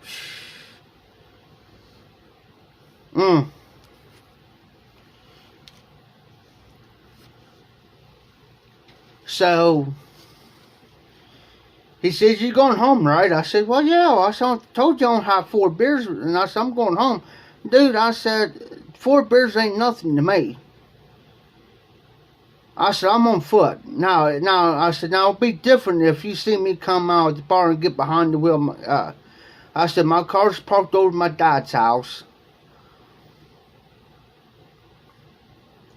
I said, my car's parked at my dad's house, over on Olive Street.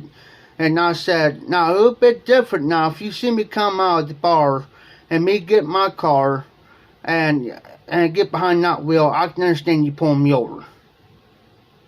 I can understand that.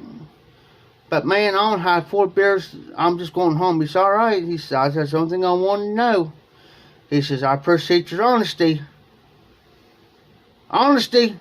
Dude, you just don't know really how much I drank tonight. Well, I lied to him.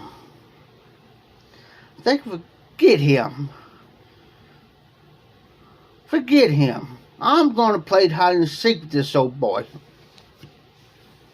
And I played hide and seek with him. But see, there's a difference between me and him. He was a rookie. He was a rookie. And I knew he was a rookie. And I'm thinking, dude, you don't know every square inch of this town like I know every square inch of this town. I can get in these alleys and crannies that you didn't even thought of even going down. So I walked down Daddy's, which is about 4.5, 5 blocks from Furman's.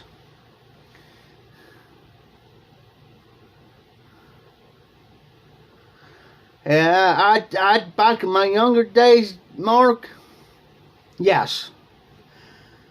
I wouldn't dare do half the stuff I did back then now. No, I wouldn't do it.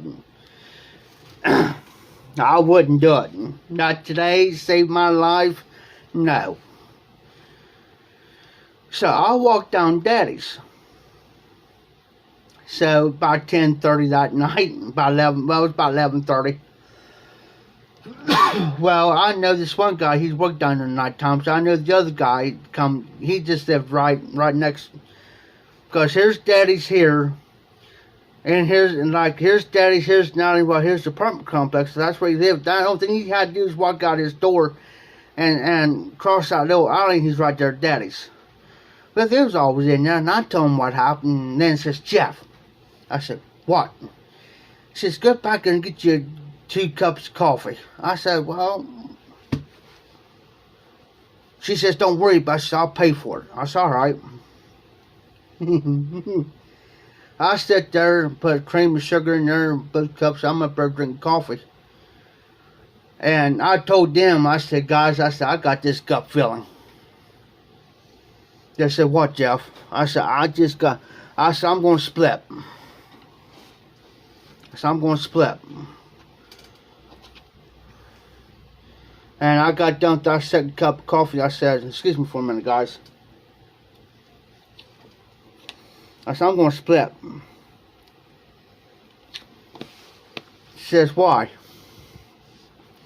I said, I got that gut feeling that this dude that just stopped me at firm is going to stop in here. I said, I just got that feeling. I said, I'm going to go. I said, you guys, I said, Lynn, I said, y'all work, and she was a good looking woman. A good looking woman. I said, y'all gonna be down here tomorrow? I said, you work tomorrow night, Lynn? She said, yeah. I said, I'll stop down here tomorrow. Well, I didn't go up to my house. I went to my dad's house, which wasn't not far. And good thing I left when I left and went the way I went. Because the next night, hold on guys, I'm gonna give me a cup of coffee real quick and I'll tell you.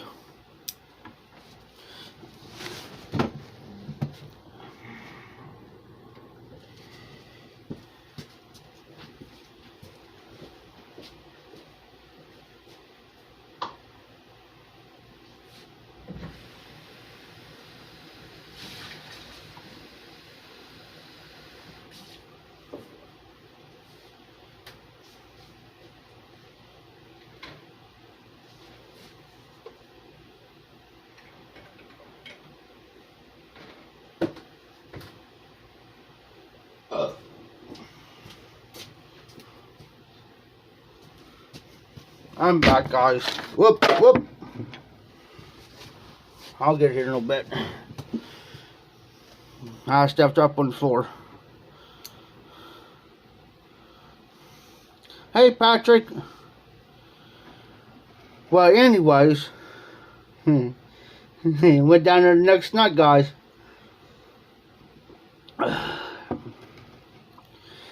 And she says, Jeff, she says, you know, says you was right. I said, huh? What's that right about? About last night. She says, you remember when you said you had that gut feeling? I said, yeah. She says, by God, she says, soon as you left, it wasn't even 5-10 minutes later that one cop you explained he comes in here. I said, oh, he did?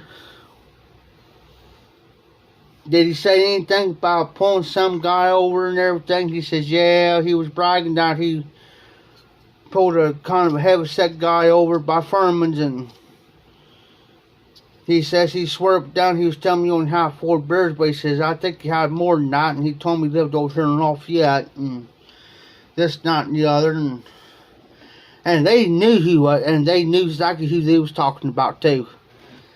And I didn't lie about living on Lafayette because I was married at the time. But I rode to my dad's house because I had a key to my dad's house. Because my dad had a lot of health issues. So I went over to my dad's house. I unlocked my dad's door. Went in. Of course, my dad's in bed, and I opened my dad's bedroom door up. And he says, who is it? I said, Dad, it's just me. I said, I'm just letting you know I'm coming in for the night. I said, I'll explain to you everything to you with my own bed and stuff back there. So I went back there and Christ got up, and Dad looked at me and says, what time was it when you walked in that front door, Jeff? I said, close to midnight. Why? He says, the only time you ever come over here is if something's up. I said, well, yeah, there was something up. He got to laughing. He says, "Let me guess, you stopped by the bar last night, didn't you?" I said, "Yeah, why?" He says, "How many did you have?" I said, "Well, I went out there because his brother lived out there across from my cousin George. My uncle lived right across from me, which is my dad's brother. So,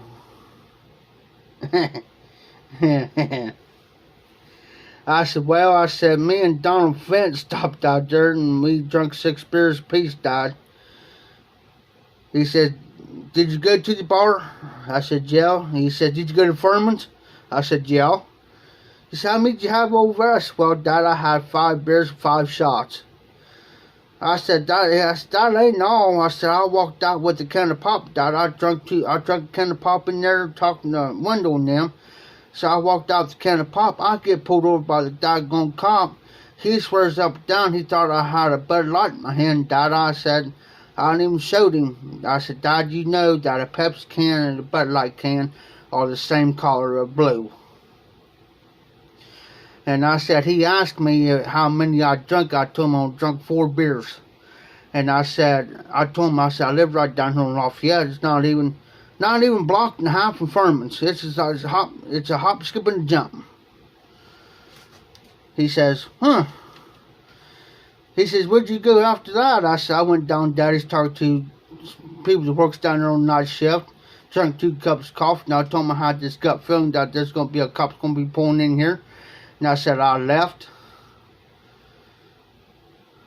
I said, "I'm going to find out." I said, "I'm going to go down there to try to find out if he did show up or not." Well, he did show up. It was all down there just a busting out laughing. They told me, "Jeff, is he a new cop?" I said, "Yeah." I said, "He's a rookie." I said, "He's a new one." I said, "He thought he was going to rock me." I told him, I said, "He thought he was going to rock me last night," and I told him flat up. I said, "It would have been different if I got behind the wheel of my car, then you could have got me. But I said, I'm on foot and I'm walking straight. I'm not drunk." I was feeling it. I was feeling pretty good, but I wasn't drunk. Because what I did, on top of that, Donald had me some chewing gum, cinnamon chewing gum. And I was chewing that chewing gum too, see, drinking the pop and not chewing gum, and drinking another can of pop. And before I had to leave Days that night, I said, "Hey y'all, I gotta use the bathroom." In which anybody can use the bathroom, but they can only, it's like during the day you can use the bathroom if you're in the store. Well, if you was down Daddy's, you could. But after a certain time at night, they couldn't let nobody towards the back to the bathroom because it ain't like you walk to a Walmart or a Kroger's, places like that. They got public bathrooms that's open to the public after certain, is open up 24/7. But yeah, I did some crazy stuff in my days, guys, that I wouldn't dare do today. Half the stuff that I did, I wouldn't do it today, or even tempted to do it. Especially where I'm living at now. I live in a town now that if you walk down the street and you're kind of tipsy and you ain't walking straight down, they're going to take you right straight to jail in the drunk tank. It ain't like Greenfield, man, you can in Greenfield, man, you can sit right out on your front porch.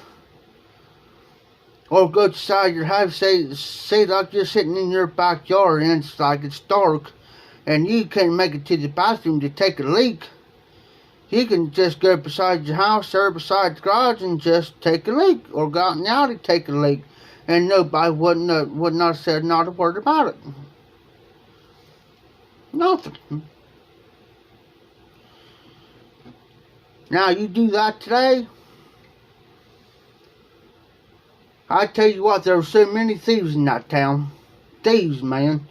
My dad had a brand new riding mower. My dad was disabled. Literally disabled, guys. He couldn't even walk he had emphysema and chronic bronchitis. Guys, he couldn't even walk not even 5 feet without stopping catching his breath. My dad, I was working for the city of Greenfield at the Greenfield Cemetery. Cutting grass, weed eating, doing graves. Came home for lunch. Now get this, guys. Let me remind you, my dad had this mower not even a week and a half. Brand new riding mower. And it was on a Monday. Came home for an hour lunch. Because this guy, where he lived out here, it was just a swing by my dad's house because I was taking care of my dad. Hey, Mark, I'm glad to have you. Appreciate you being here and supporting this. And happy Easter to you. I'll see you next time. Hopefully sometime this week. So, anyways, I came home for lunch that day. And I had another lunch, so my dad's trash needed to be taken down. Well, of course, but I had a back door and had like a small deck. Not a big deck, but a small deck. And he always kept his trash can beside the deck. The only thing I had to do was walk out on the deck part and open it up to the trash can. Well, when I did that, I happened to look up. I seen my dad's garage door opened up because it swung. I'm thinking, what the heck? I'm thinking, nah. So I walked out there. Sure enough, it was opened up. I looked in there because my dad had an older riding mower. An older riding mower plus the new one. Well, I used the old riding mower to pull behind trailer on it. If I had like leaves clean up or something and move to another spot, that's why I used that old riding mower and trailer for. I seen that and I'm thinking, uh-oh. This ain't gonna be good, y'all. I went in the house and I said, Dad, I said, man, I didn't want to tell him. And I really didn't, guys. My dad worked all his life, owned his own home, worked all his life, and he's down sick, and he don't need to be even sicker because of this. But I had to tell him. I said, Dad, I hate to tell you this, but the new riding mower's going. He says, do what? I said, Dad, the new riding mower's gone. Boy, his face got red as his hat. Red as his hat. And I knew right then and there he was going to blow his top. He was using every vulgar word you can think of, and my dad very rarely ever cussed unless he was mad.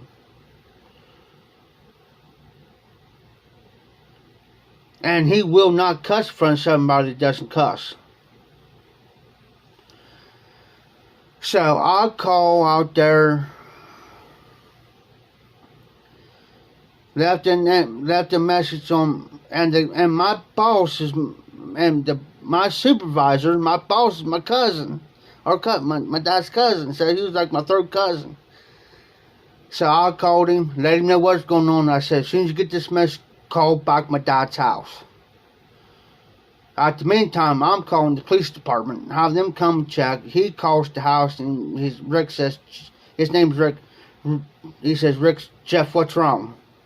Is your dad alright? Is everything okay? Is your dad okay? I said, that's fine. But I said, man, his brand new Rhino just got stolen. I'm here trying to take a report. Because I said, Dad's not able to get out there to do anything. He said, I know that. He says, Jeff, you're fine. Take care of that. He says, as soon as you get done with that, he says, come on out. He says, I will put you down for your regular time. He says, I said, Rick, I'm just afraid I'm going to lose my job. He says, you're not going to lose your job, Jeff. He says, I understand you got to take care of that. That's important. So I took care of it, took a report on it. And she says, do you think, and I know this girl, female cop, she went to school with my sister. It says, Jeff says, do you know the possibility of who would have took your dad's murder? I said, there could be two ways it could have went with this.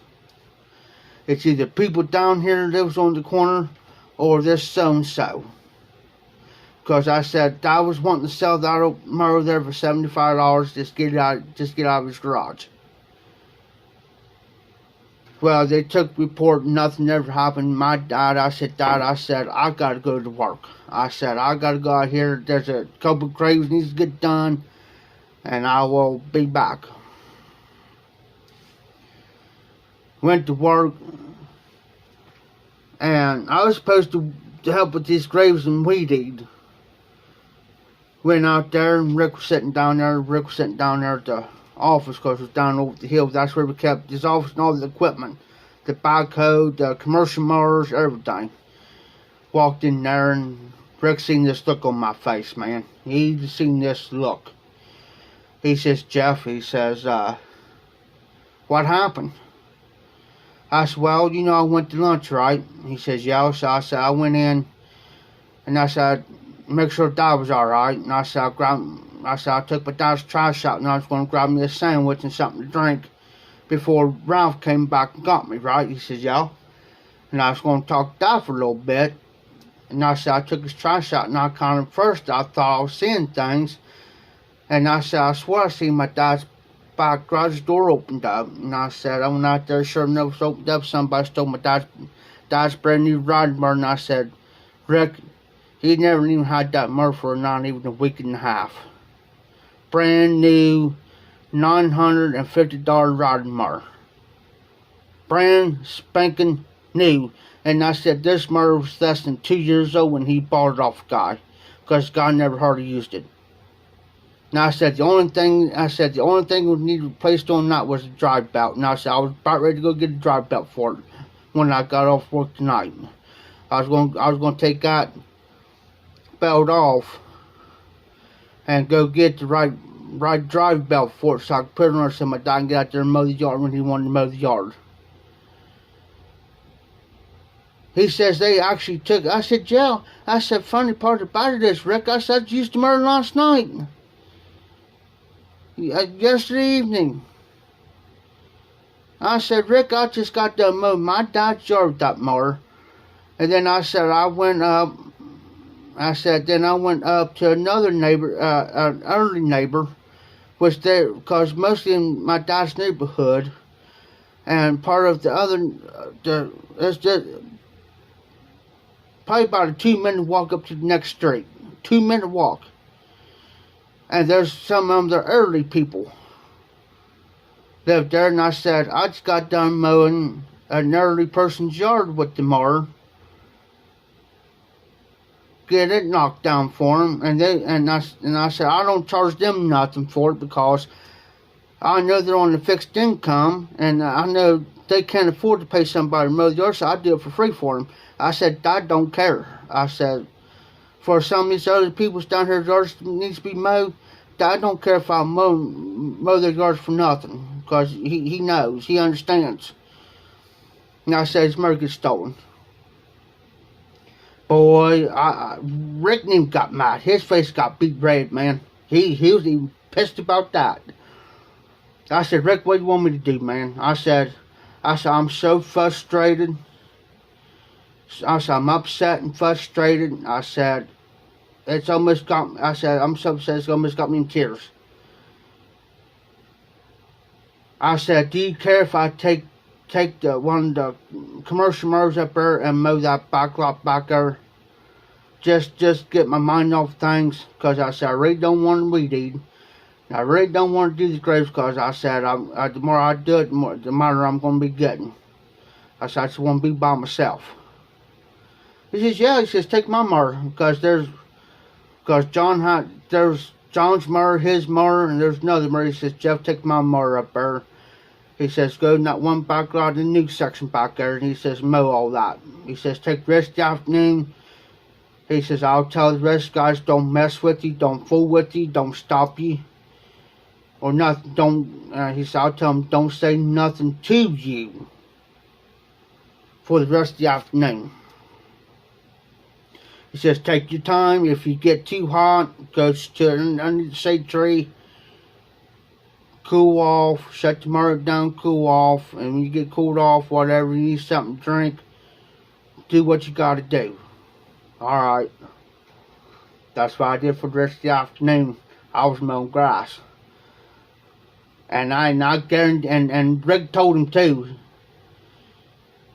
And because they stayed as far as ways as possible from me as they could the rest of the afternoon.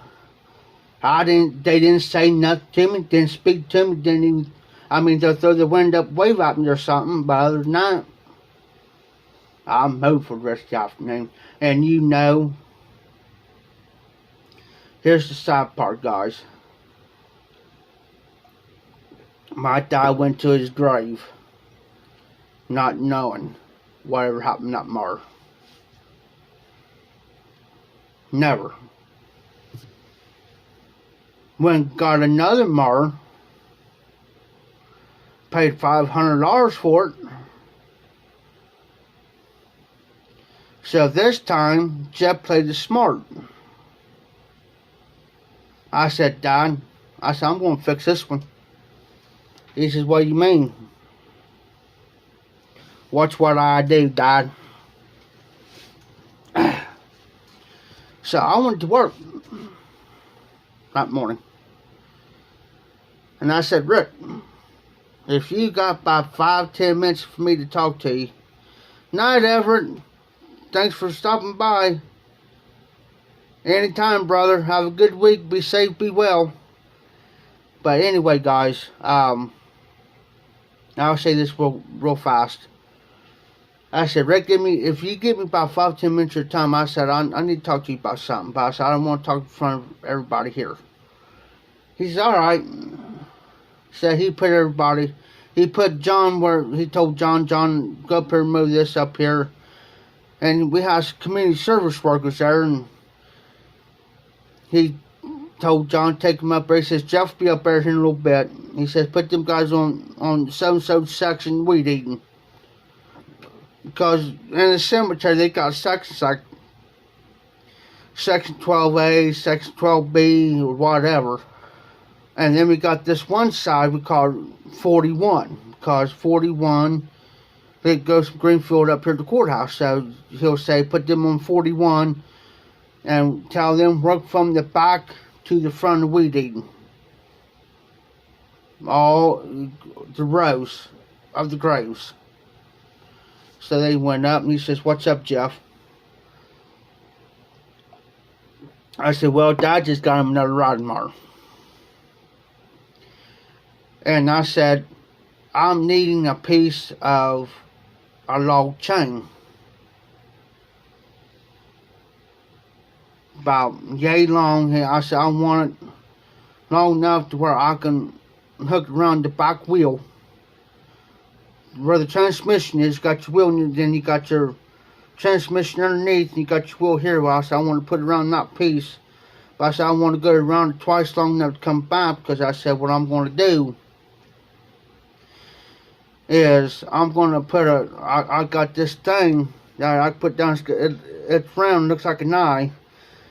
And I said, what I'm going to do is, I'm going to dig enough hole. And I said, now I'm going to get a piece about yay long, goes about down about a foot or two, about 1.5 feet, 2 feet. And I said, I'm going to put concrete in there, and I'm going to mix it with water and stuff. I'm going to let that get hard. And I said, what I'm going to do is I'm going to take one end, wrap around twice, and loop it through there, and I said, I'm going to put a lock on it. He says, Jeff, he says, I'll take care of that for you. He says, I'll have what you need when you get off work. Okay. He says, besides, he says, we got a grave due this morning. I said, oh joy, up my alley. This when my dad passed away. He says, go over, open up the door up. He says, start the backhoe up. Let it warm up, and he says, I want you to just go ahead and pull it out for me. Alright. So I go up there, and it was warm that morning. So, opened up the overhead door up. Got up in there, started up, let it warm up. Eased the front loader up, pulled it out for him. NW, how you doing, brother? Pulled it out. He says, Jeff, he says, go ahead and get the, and he knows I don't like Fords. He knows I do not like Fords. Well, they had this Ford 8 neutral tractor. He says, Jeff, he says, I know you don't like that Ford tractor in there, but he says, I'm going to have you pull that up there with the trailer, because it was a dump trailer. He says, go ahead and hook up the trailer up, the hydraulics up, and he says, get that started and pulled out. So, went ahead and do that. He says, you know what we need up there, you know we need the sledge bar and this and that. I said, yeah, I said, I know what we need. I said, I'll just follow you. I said, I didn't know what section or who it was or what section. And so I told him, I said, yes, NW, I got a blessed evening, brother. So I pulled up there and I followed him up. And cause John was going to drive the tractor, but John was already up there, so there was no, since I was already there was no hesitation of John come clear down there, getting the tractor, hooking up the hydraulics up, and hooking, the dump trailer up, and then drive all the way back up there. There was no sense in doing.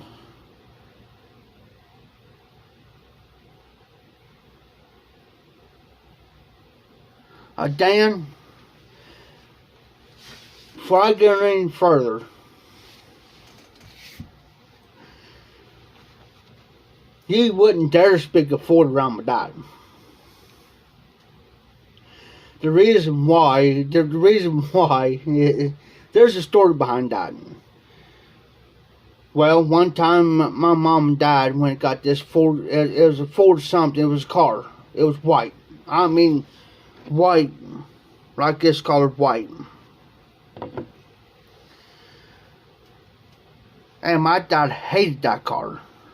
And the only reason why he hated that car is every time my mom would hit a, because when you turn off, okay, when you turn on 4, well, I'm going to explain to you.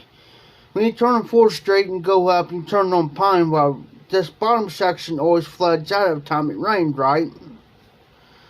Well, every time my mom turned off 4th Street onto Pine, it'll hit that pedal and it'll flood the car out and the car dies. Every freaking time. Single barrel. Not a double barrel. It had those single barrel carburetors on this car. Now I think it was an old Ford Mercury, but it was the shorter version of it. And it'll flood that car out.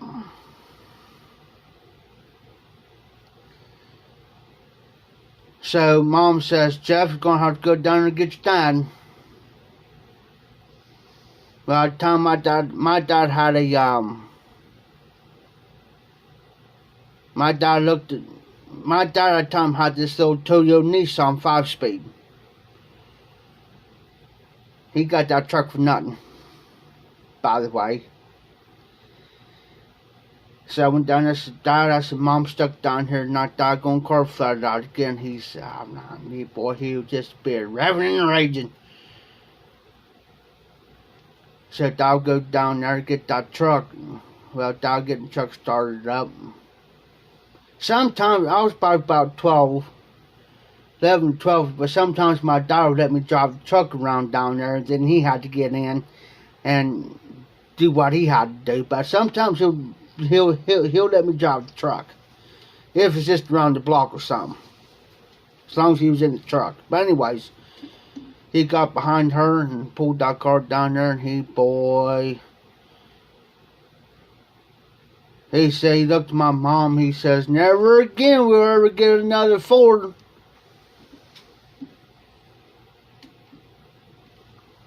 Well, about that time, on top of that, she has a flat on the car. And my mom at the time was starting getting to the point of where her health started deteriorating down. And she was starting getting a lot of health problems where she couldn't, I mean, she can walk, but used to my mom could walk a mile and a mile back and no problems. But it was getting to the point of where she can go up a block and walk back, and I would have been it. So I walked down to the house and I said, Dad, I said, Mom, the car's broke down again, plus Mom's got a flat. Here he is again. He says, how bad is the flat? I said, well, the tire's flat, but I said, I think she can drive it back here to the house. Back to the house on it. And Dad knew that I was, like I said, I was about 11, 12, and Dad knew that I wasn't, Dad knew, well, anyway, Dad knew I could change the tire right there, but for my age, he didn't want something to happen to me, and me to get hurt. He says, Jeff, he says, go up there and tell, he says, go up there and tell your mom to drive it back here, but drive it slow. Drive it slow. Don't drive it normal speed, just drive it, just take it easy with it. I said, alright.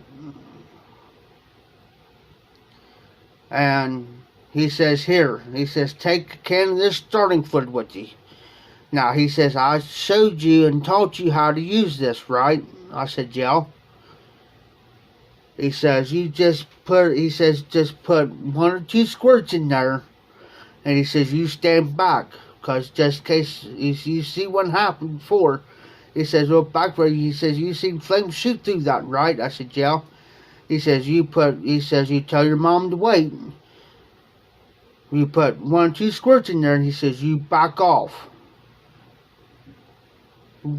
Tell your mom to wait till you're clear, and then let her start the car, just in case flames happen to shoot.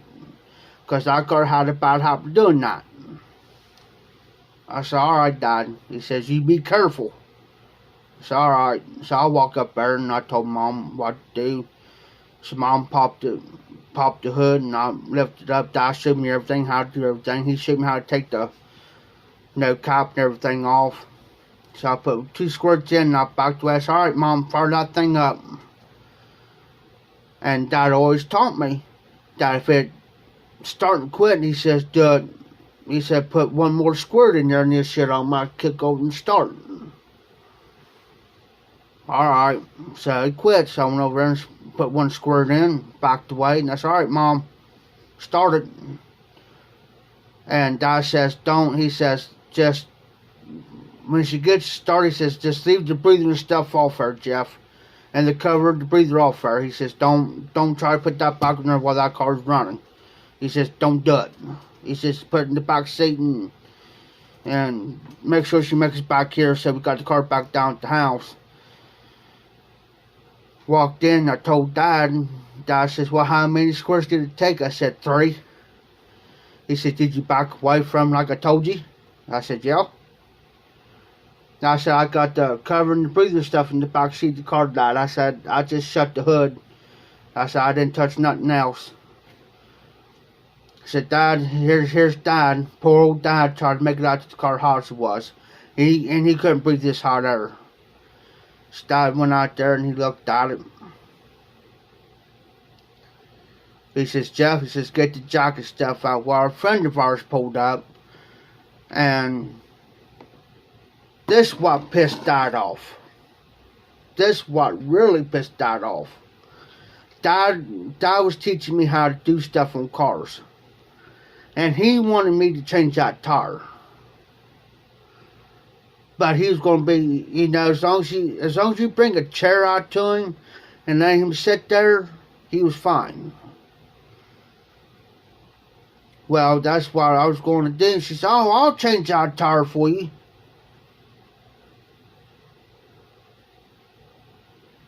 So she went ahead and grabbed the stuff and started changing the tire. I went up there and Brady come back. I said, Dad, you might as well forget it. He says, what do you mean? I said, so-and-so's already changed the tire out there. He says, well, I'll be blank, blank, blank. Boy, my mom come in there and in the house and he says, Margaret, what does she think she's doing out there? Changing that tire. He says, no. I did not tell her nor give her permission to do so. That was supposed to be Jeff's job. She says, well, I didn't know. He says, well, you need to ask first before anybody jumps and does anything. So she came in. Big mistake was she came in the house. Boy, Dad was mad. He looked at her and he says, what do you think you're doing? What do you think you're doing? Did I tell you you could change that tire on that car? Did I tell you that you can just jack that car up and do it? That's supposed to be Jeff's job. He says, I'm trying to teach him something, and how can I teach him anything when you're all jumping in on it? He says, now I can understand if I was your car, you go ahead and do it, but he says, that's not your car. He says, leave that car alone next time. Boy, he was mad. He was hot. Well, there's no sense him being not young, being not. He says, let me ask you, you guys got a farm, don't you? Yeah. Well, how old was your son when he started driving the tractor, started working on the equipment? Well, about the same age as Jeff. He said, well, what's the difference? What's the difference? That's not a farm equipment. Now, he's going to learn how to work on farm equipment when he gets a little bit older. Which I was lying anyways. But, so, after she left, my dad told my mom, he says, don't let her touch anything on that car. You know? He says, I'm not mad because she was trying to help. That ain't the point. He says, that ain't the point, because he says, I'm grateful that she helped. You know, she helped. But the point is I'm trying to teach him something.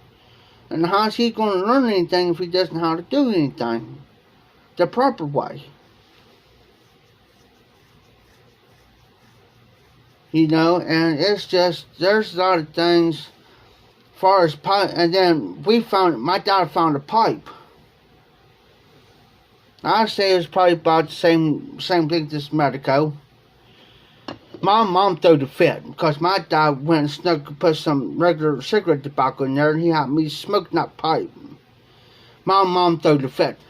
She says, Clarence, she says, you know that you can't be smoking that blah blah blah. He says, Margaret, he's just fine. Well, you better get rid of that pipe. She says, it better be gone by the time I get back to the house. He says, "Alright, Margaret, alright, it'll be gone." Yeah. He waited till she left and see which way she was going, but he waited a couple extra minutes just in case she didn't come back around or come down the alley. Then he says, "Here, Jeff. I'm here, smoke this pipe." So I was sitting there smoking, and he was watching both ways. He was watching the front and back. So I was sitting there, I probably smoked about 3 bowls, and he says, "Oh, there's your mom. Here, hand me that pipe real quick."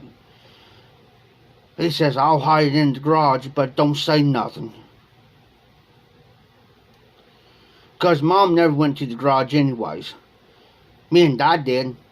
But Mom never went to the garage. She says, "I'll hide it in the garage in a certain spot, and I'll tell you where it's out here later." "Alright, Dad."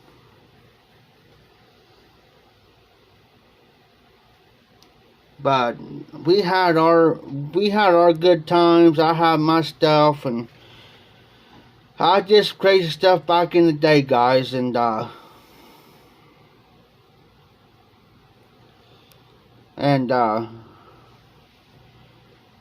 lot of good times, a lot of bad times, a lot of great times, you know.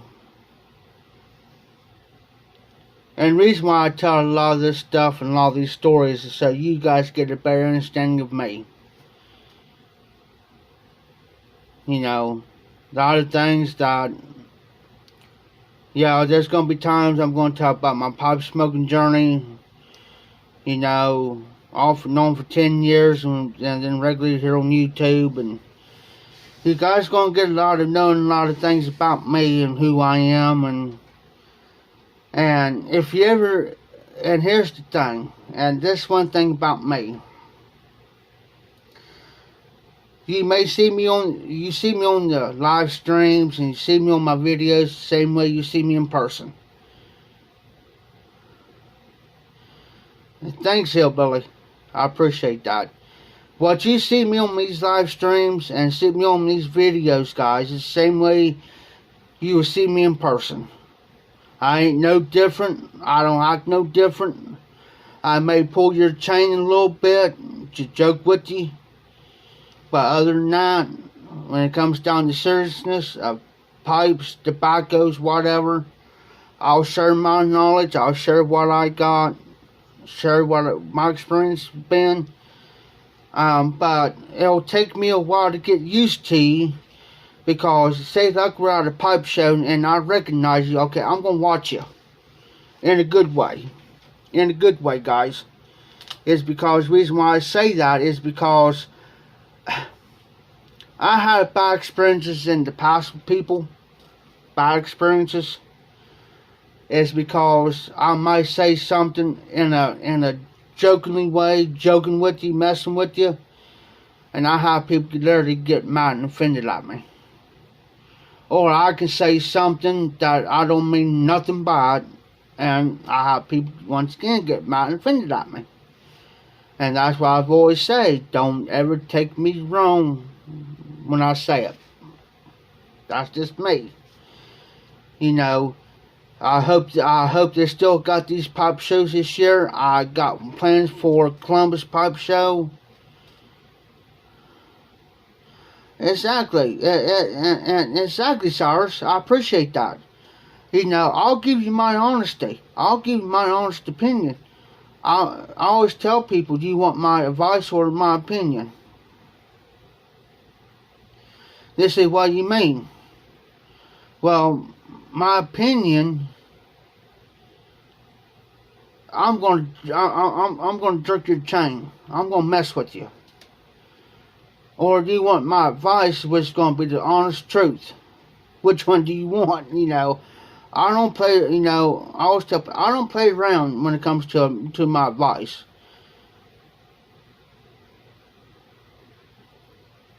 You know, say like for instance, like Haunted Bookshop, and I like Haunted Bookshop, and I'm not going to put Haunted Bookshop down, but I'm just saying. And say like we're at a pipe show, we're at a pipe meetup somewhere, and somebody comes over and says, "Hey, here's some Haunted Bookshop." I may tell you, no. No, don't. Because there may be several factors that might happen that may ghost your pipe. You may take first couple hits off that and you may get sick or whatever because you're not used to the nicotine whatever. But I'm going to say, or you might, or then again, somebody say, hey, here's some $100. Yeah, hey, yeah, go ahead.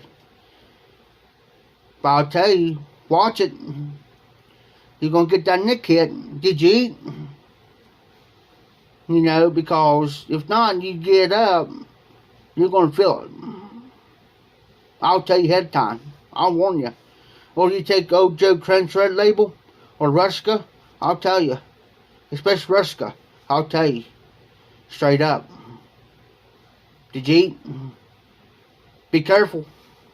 Smoke it. Don't get up too quick. That's just me. Because if I can make it to a pipe show somewhere, guys, I'll bring some of my pipes, my tampers, and some tobaccos, maybe a few cigars. And I'll say, here, try this cigar. Well, no, I ain't worried about it. Here, try this one.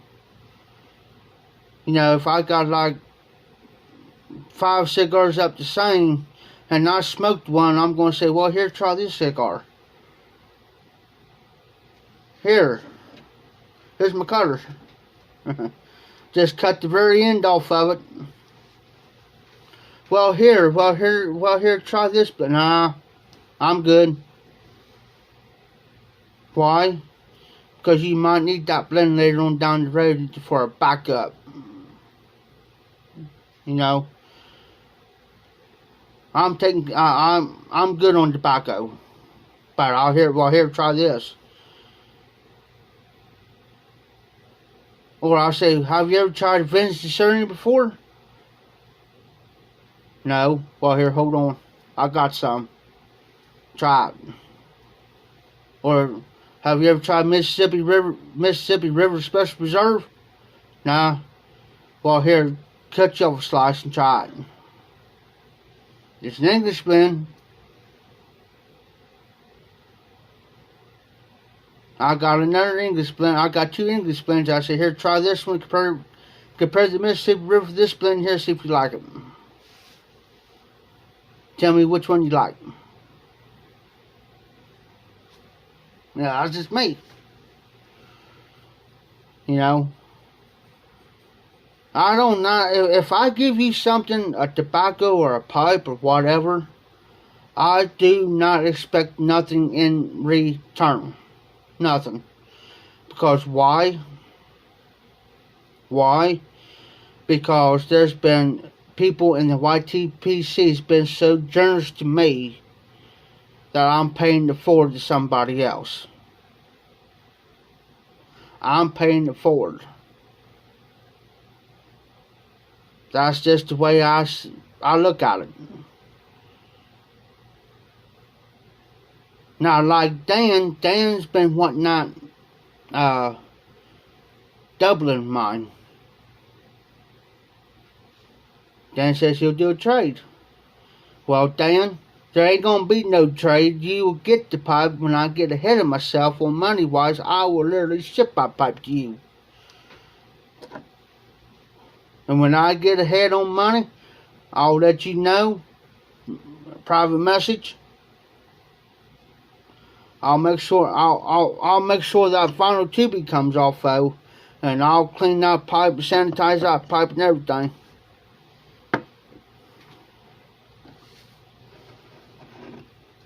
That's just me, guys. I will just do what because everybody's been good to me, generous to me. Now I'll pay it forward to somebody. And trust me, I'm not in the world of hurting. Trust me. Not right now. I got enough tobacco right now, probably last me for the next month, 2, maybe 3 months. So, you know, because you guys been, you know, there's some of you here in the room who's been good to me, and you guys been good to me and my channel. So good to my channel. You guys hung out with me throughout when I started my lives. And I gratefully appreciate, and I very, very gratefully appreciated that. You guys hung out with me for 2 hours, 3 hours, last time almost 4.5 hours of live streaming. And I appreciate that, because, you know, just like right now, there's 6 in the house. Earlier I had 12. You guys hear my stories, you guys put up with my big mouth of mine,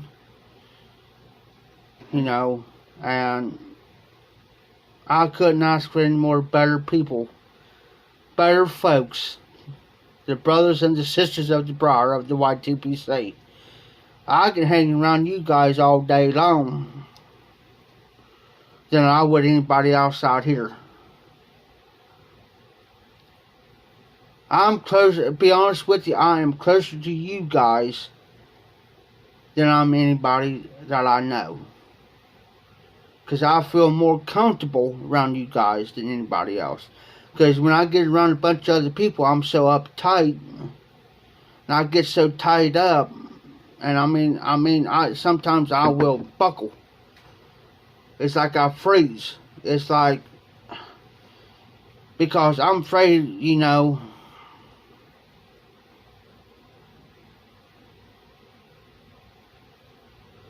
Dan, telling you. So you're waiting for me to hear from me to say what in return, right? If there's 2 pipes I'm looking for, Dan. 1 or 2 pipes. And you probably heard me say it several times on my lives. I'll let you figure that one out. Guys, I'll be right back. I'm going to use the bathroom real quick and grab me another cup of coffee. I'll be right back, guys.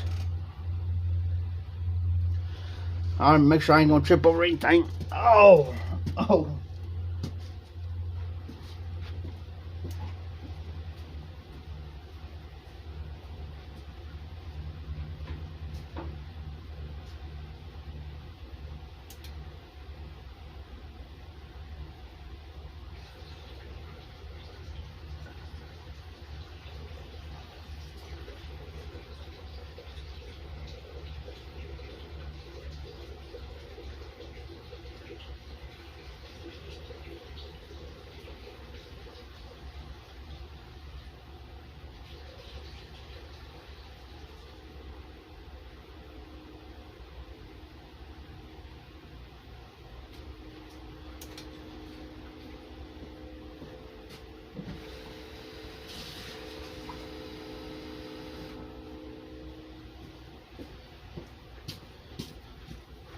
Hey, Dan,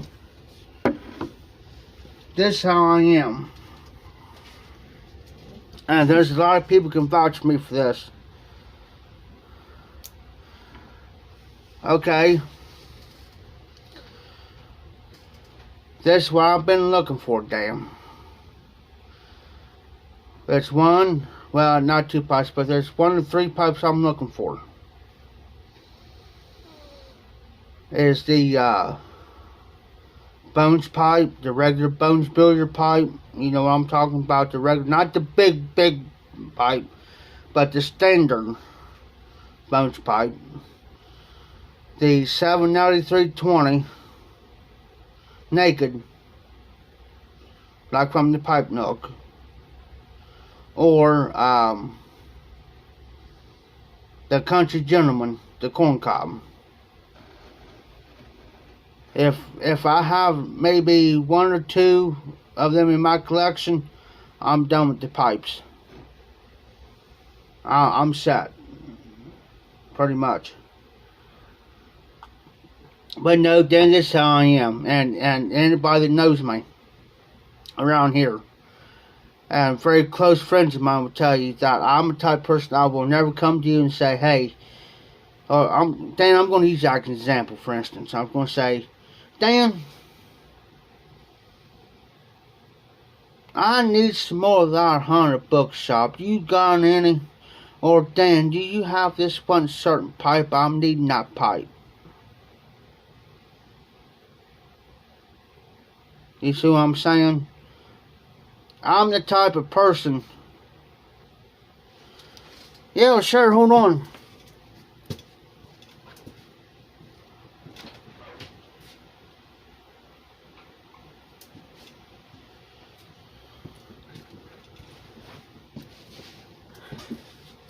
This, hey, Hillbilly, this Dennis Design Brush Savinelli. Not Savinelli, no, sorry. Stanwell. As you can tell, there's Stanwell right there. It's the Dennis Design. It even tells you right there.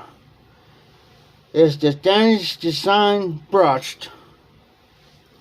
This is the pipe we're talking about.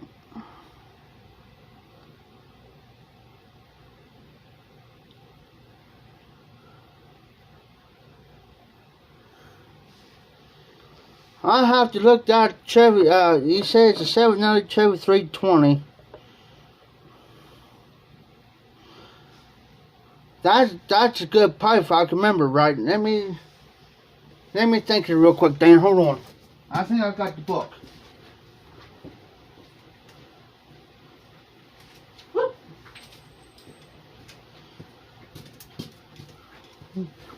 Ow!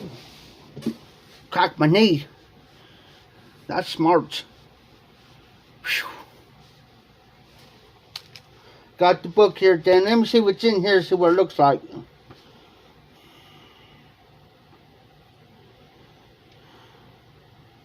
I'm looking at the wrong.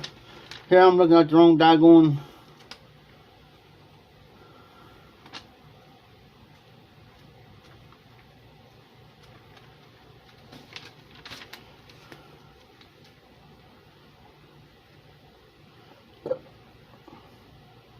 Oh wow, damn.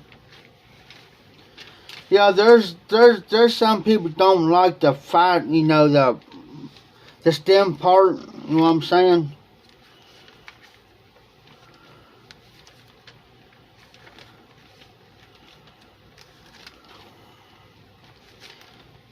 If it's not in here, I know the 790 pipes are in this book, but if it doesn't show the trivia, I'll look it up. I'll go to the site and look. Cause I've been wanting another 790, but you guys see my 790 panel.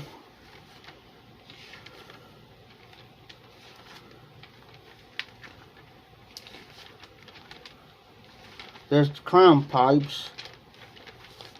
There's the big bend pipes.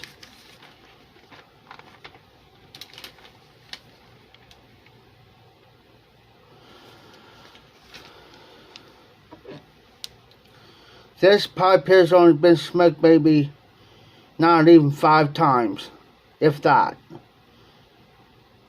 It don't even got a cake in it.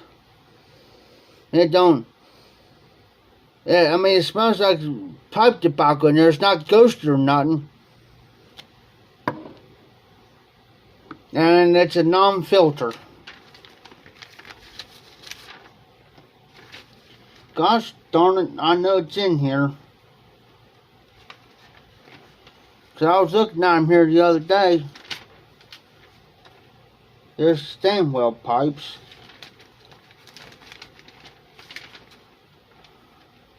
I'm trying to picture in my head, Dan.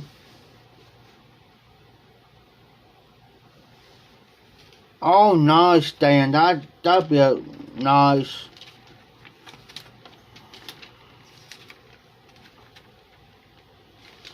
And the only reason why, guys, I put a vinyl tubing on the end of these, vinyl tubing. Get the, anytime if you want to get some vinyl tubing, guys, get the 3/8. They'll fit these. So it's 3/8 diameter and 1/2 inch on the inside. Let me tell you, They last longer, and they're better than the softy bits. Because this, just like this pipe here,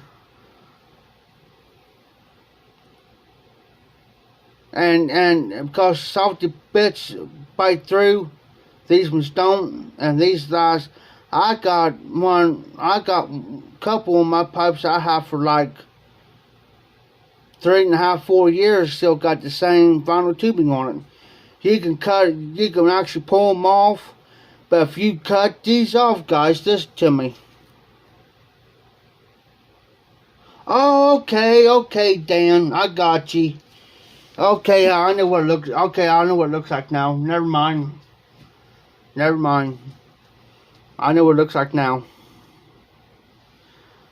If you can't pull these off, these here, but I tell you what, before you put these on the stem, guys, get your heart, boil some water. Measure how much you want to put on there on your stem, like I got on this one. Cut it. Well, what I do is I get me a piece about this long. I'll measure it, and I kind of put a little nick to it, but I'll put that much in boiling water. Because the reason when I take it out of that boiling water, I got that extra grip to put on there, then I just cut it off with a knife or something. But these should pop off. But if you happen to cut this, be very, very careful. The best way to cut these is use a carpenter's knife like this, but please be careful. Because if you have cut two and you think you ain't cut this in there deep enough, you will cut into your stem. But they should pull off. Another reason why I keep these on my pipes, because they happen to drop on the floor like this, or down like this, and always keep, if you look, there's a little gap between there and the mouthpiece. The reason why I do like that is if I accidentally hit the floor like this, I'm protecting this. I'm protecting my stem. That's the reason why I use vinyl tubing. Don't get the 5/8. Get the 3/8. The 5/8 are too thick. The 3/8 is just right. Now, on your corncob stems, if you got the regular bit on there, I'll show you like this one here. Like this one. I'm going to get some more, guys. But get the 1/2 inch. If you get the 1/2 inch, it'll fit these stems on the cobs just perfect. But I don't, when I put it on these here, I don't do the short. I'll put one on here about right there. About right there. Because if you cut it short like this here, you're going to feel like when you put it in your mouth, you can feel that moving. Now if you put about that much on there, you're good. It may feel a little bit funny at first, but then again too, guys, if after a while and you're clenching, I'm gonna use that one. But after a while you're clenching on it, it forms to your teeth. It's like it forms itself. And just like this pipe here, it's formed to my teeth. So I can sit here and talk to you, whatever. But that's how I do it, guys. That's the reason why I do vinyl tubing on my pipes, guys, is to protect the end of my pipes. Eventually they'll wear out about a year or two. It depends on how much you smoke this pipe, a certain pipe. That's why it's cheap. Here I get it for about 65 cents a foot. So what I normally do, if I smoke my pipes regularly, like this one, my other pipes regularly, or say like this regularly, I buy 2 feet of it. And 2 feet of it's only going to cost me around $1.30, $1.35 for 2 feet of it. So, yeah, Dan, that's what I've been looking for. But if you can wait patiently with me and let me get a little bit ahead of myself, you're getting this pipe. So I don't smoke this pipe much. I clean the top. You see how shiny up top is. That's how clean I keep my pipes, brother. You see how clean that stem is. And what I normally do is, see if I can find it.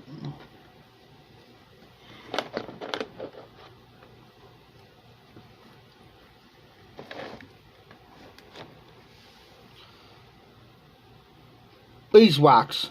This chapstick, but it's beeswax. So what I'll do, I'll just get enough on my finger.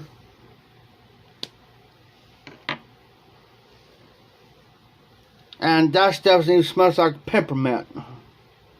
And what I do is I just take some around it. I still got some on this finger. I'll just put a little dab in, and I'll take my second finger and I'll just go around it. Around the top part. I still got some on my finger. So what I'll do is I got this pipe here.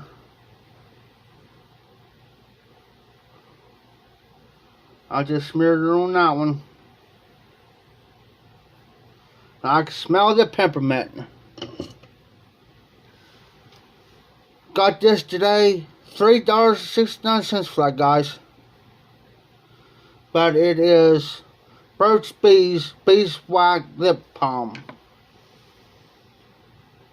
And then I'll just take my rag.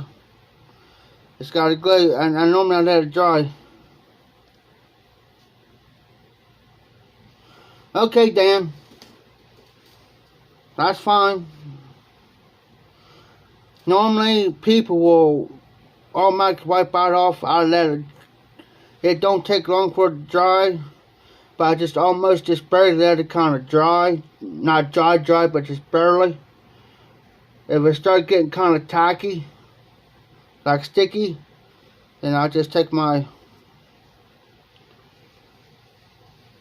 And these are rags I use, guys, are perfectly clean. I don't use no dirty rags or nothing. I always rewash these. And then I'll just take my rag over it.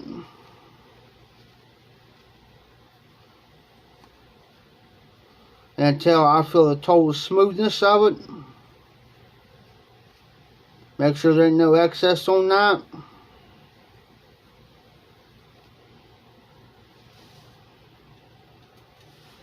I don't know if you can see it or not, but she's shining.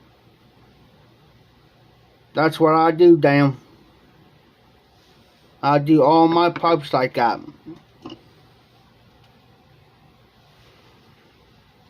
Since this here's already got some on there, I'll just do the same thing to this.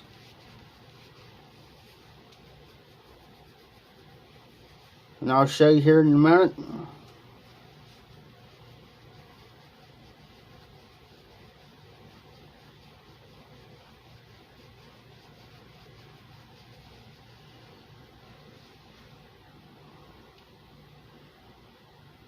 That's what I use, guys.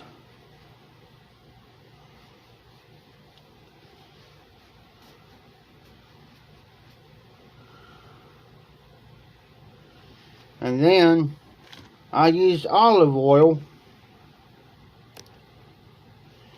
Okay, I got a little bit more battery left, guys. I'm going to show you this real quick. Most people use a brush, rag. I just use my finger on it. Put a little bit of olive oil on there. Then I just go around the pipe with it.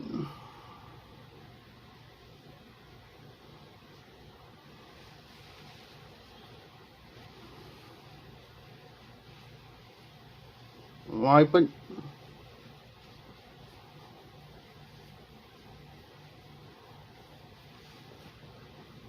Comes out even better. That's just with a little bit of beeswax and a little bit of olive oil, guys. That's what I use. That's what I do to my pipes all the time, Dan. I clean my pipes constantly after I smoke them, and then say like I'm going to ship my pipe out. I'll make sure that it's clean, sanitized, whatever. But it's going to be a little while, Dan. Trust me. It ain't going to be right away. So it's going to take a little time for me to get a little bit ahead of myself there, brother.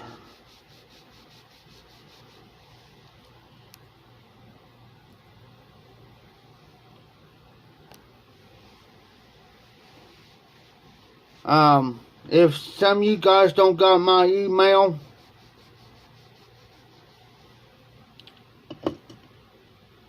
I will put it in here right now, so just in case you guys want to send me a private email, whatever. So just give me a second here, guys.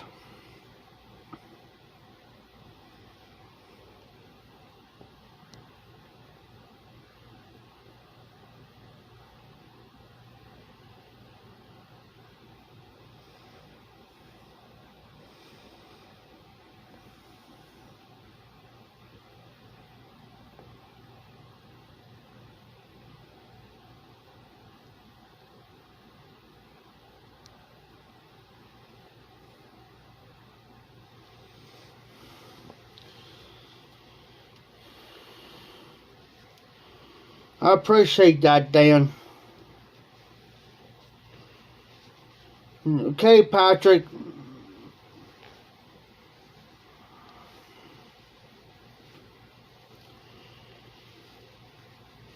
You have a good night. Be safe, be well. Have a great week.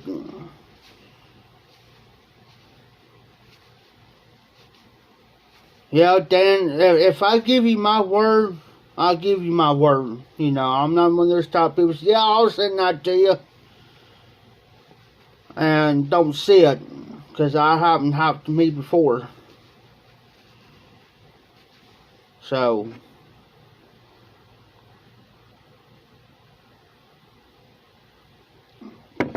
I'll put up my email address up, guys.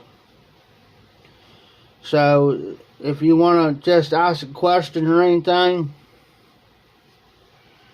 or whatever. Yeah, I wipe my mouth on this. It will get washed. I got another rag sitting over here on my bed. I take old clothes that I can't wear anymore, and they're clean, or it's been stained up too bad, but it's a clean t-shirt or whatever. I'll cut it in rags, put it in my pipes.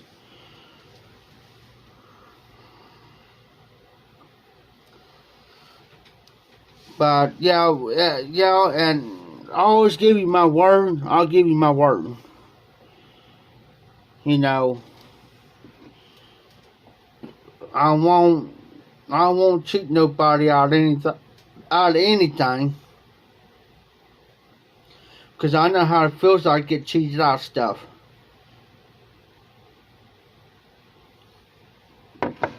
But if these jobs comes up pretty good this week, Dan, and I'm hoping, and if the price is right on these jobs, I'll probably will see how I can ship this, because I've never done shipping before. So what I'll do is I'll go to the post office and I'll ask, and everything, see how much it's going to cost, and what size box I need. And see how much it's going to cost me.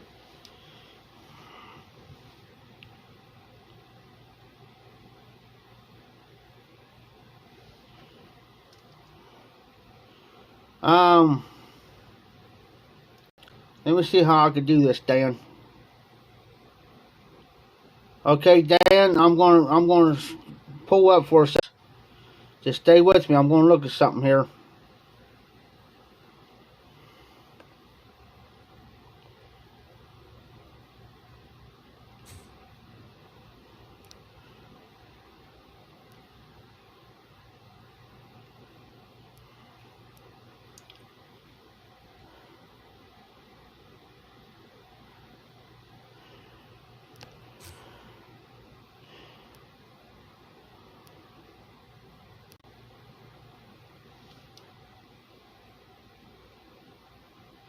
Hey, Dan. Hold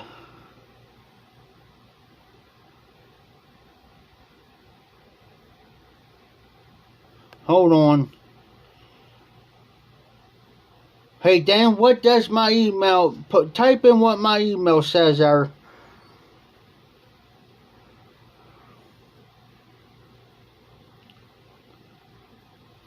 Night, Cyrus.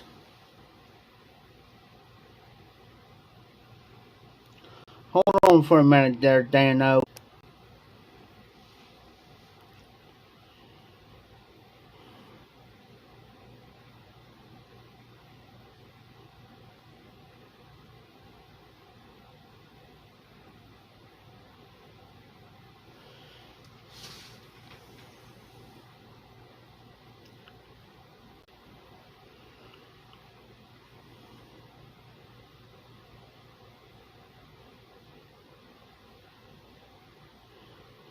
Hey, Dan, what does it say on my About page, brother?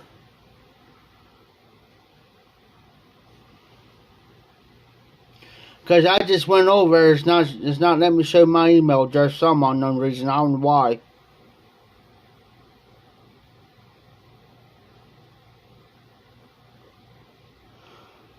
Hey, Dan,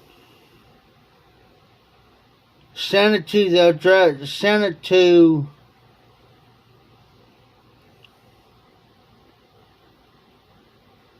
Do you have a Gmail address on your About page, Dan?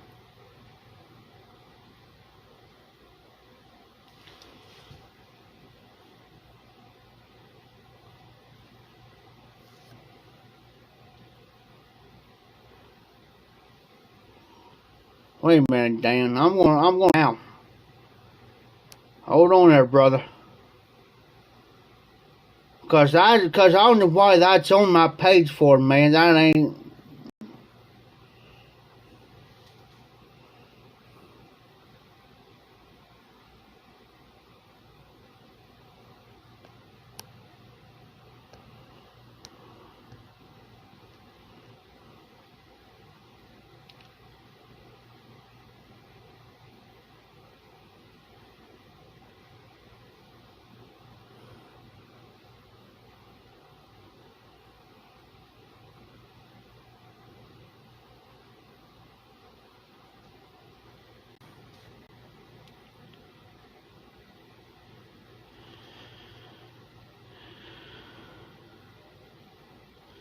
Well, send it to that one I got up there that I just typed in.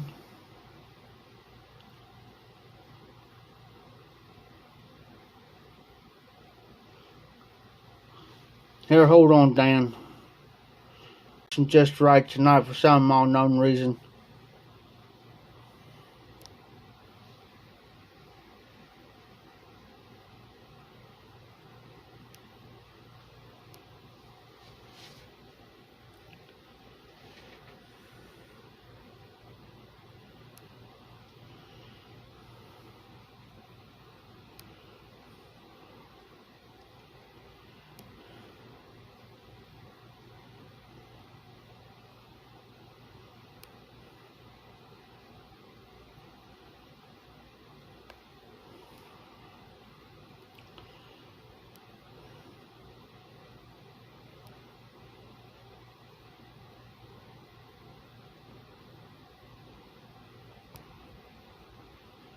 My brain ain't want to work tonight for some unknown reason. YTPC.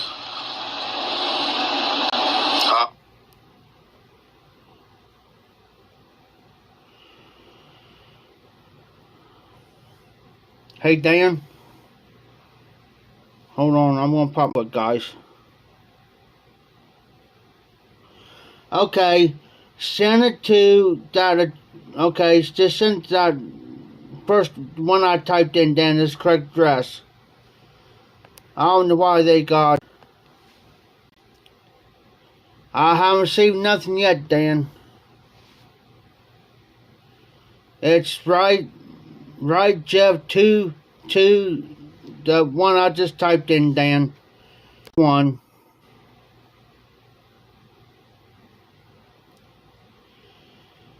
Don't send nothing to the 275. Send to the other one there, Dan. I don't know why they got it like that.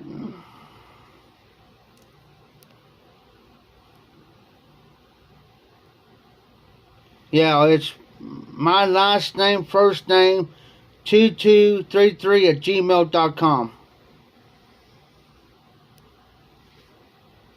Because usually what I normally do is I'll email that person. That's where they can have my email address. Alright, then I will. Hey guys, much as I hate to do this, but I'm down to 17% on my phone, and I don't want this to end, to black out on you guys. I'm down to 17% on my phone, but then I will look for that. That is the correct email that I typed in. So you guys be safe, be well. You guys have a great week. I hope you guys had a great Easter.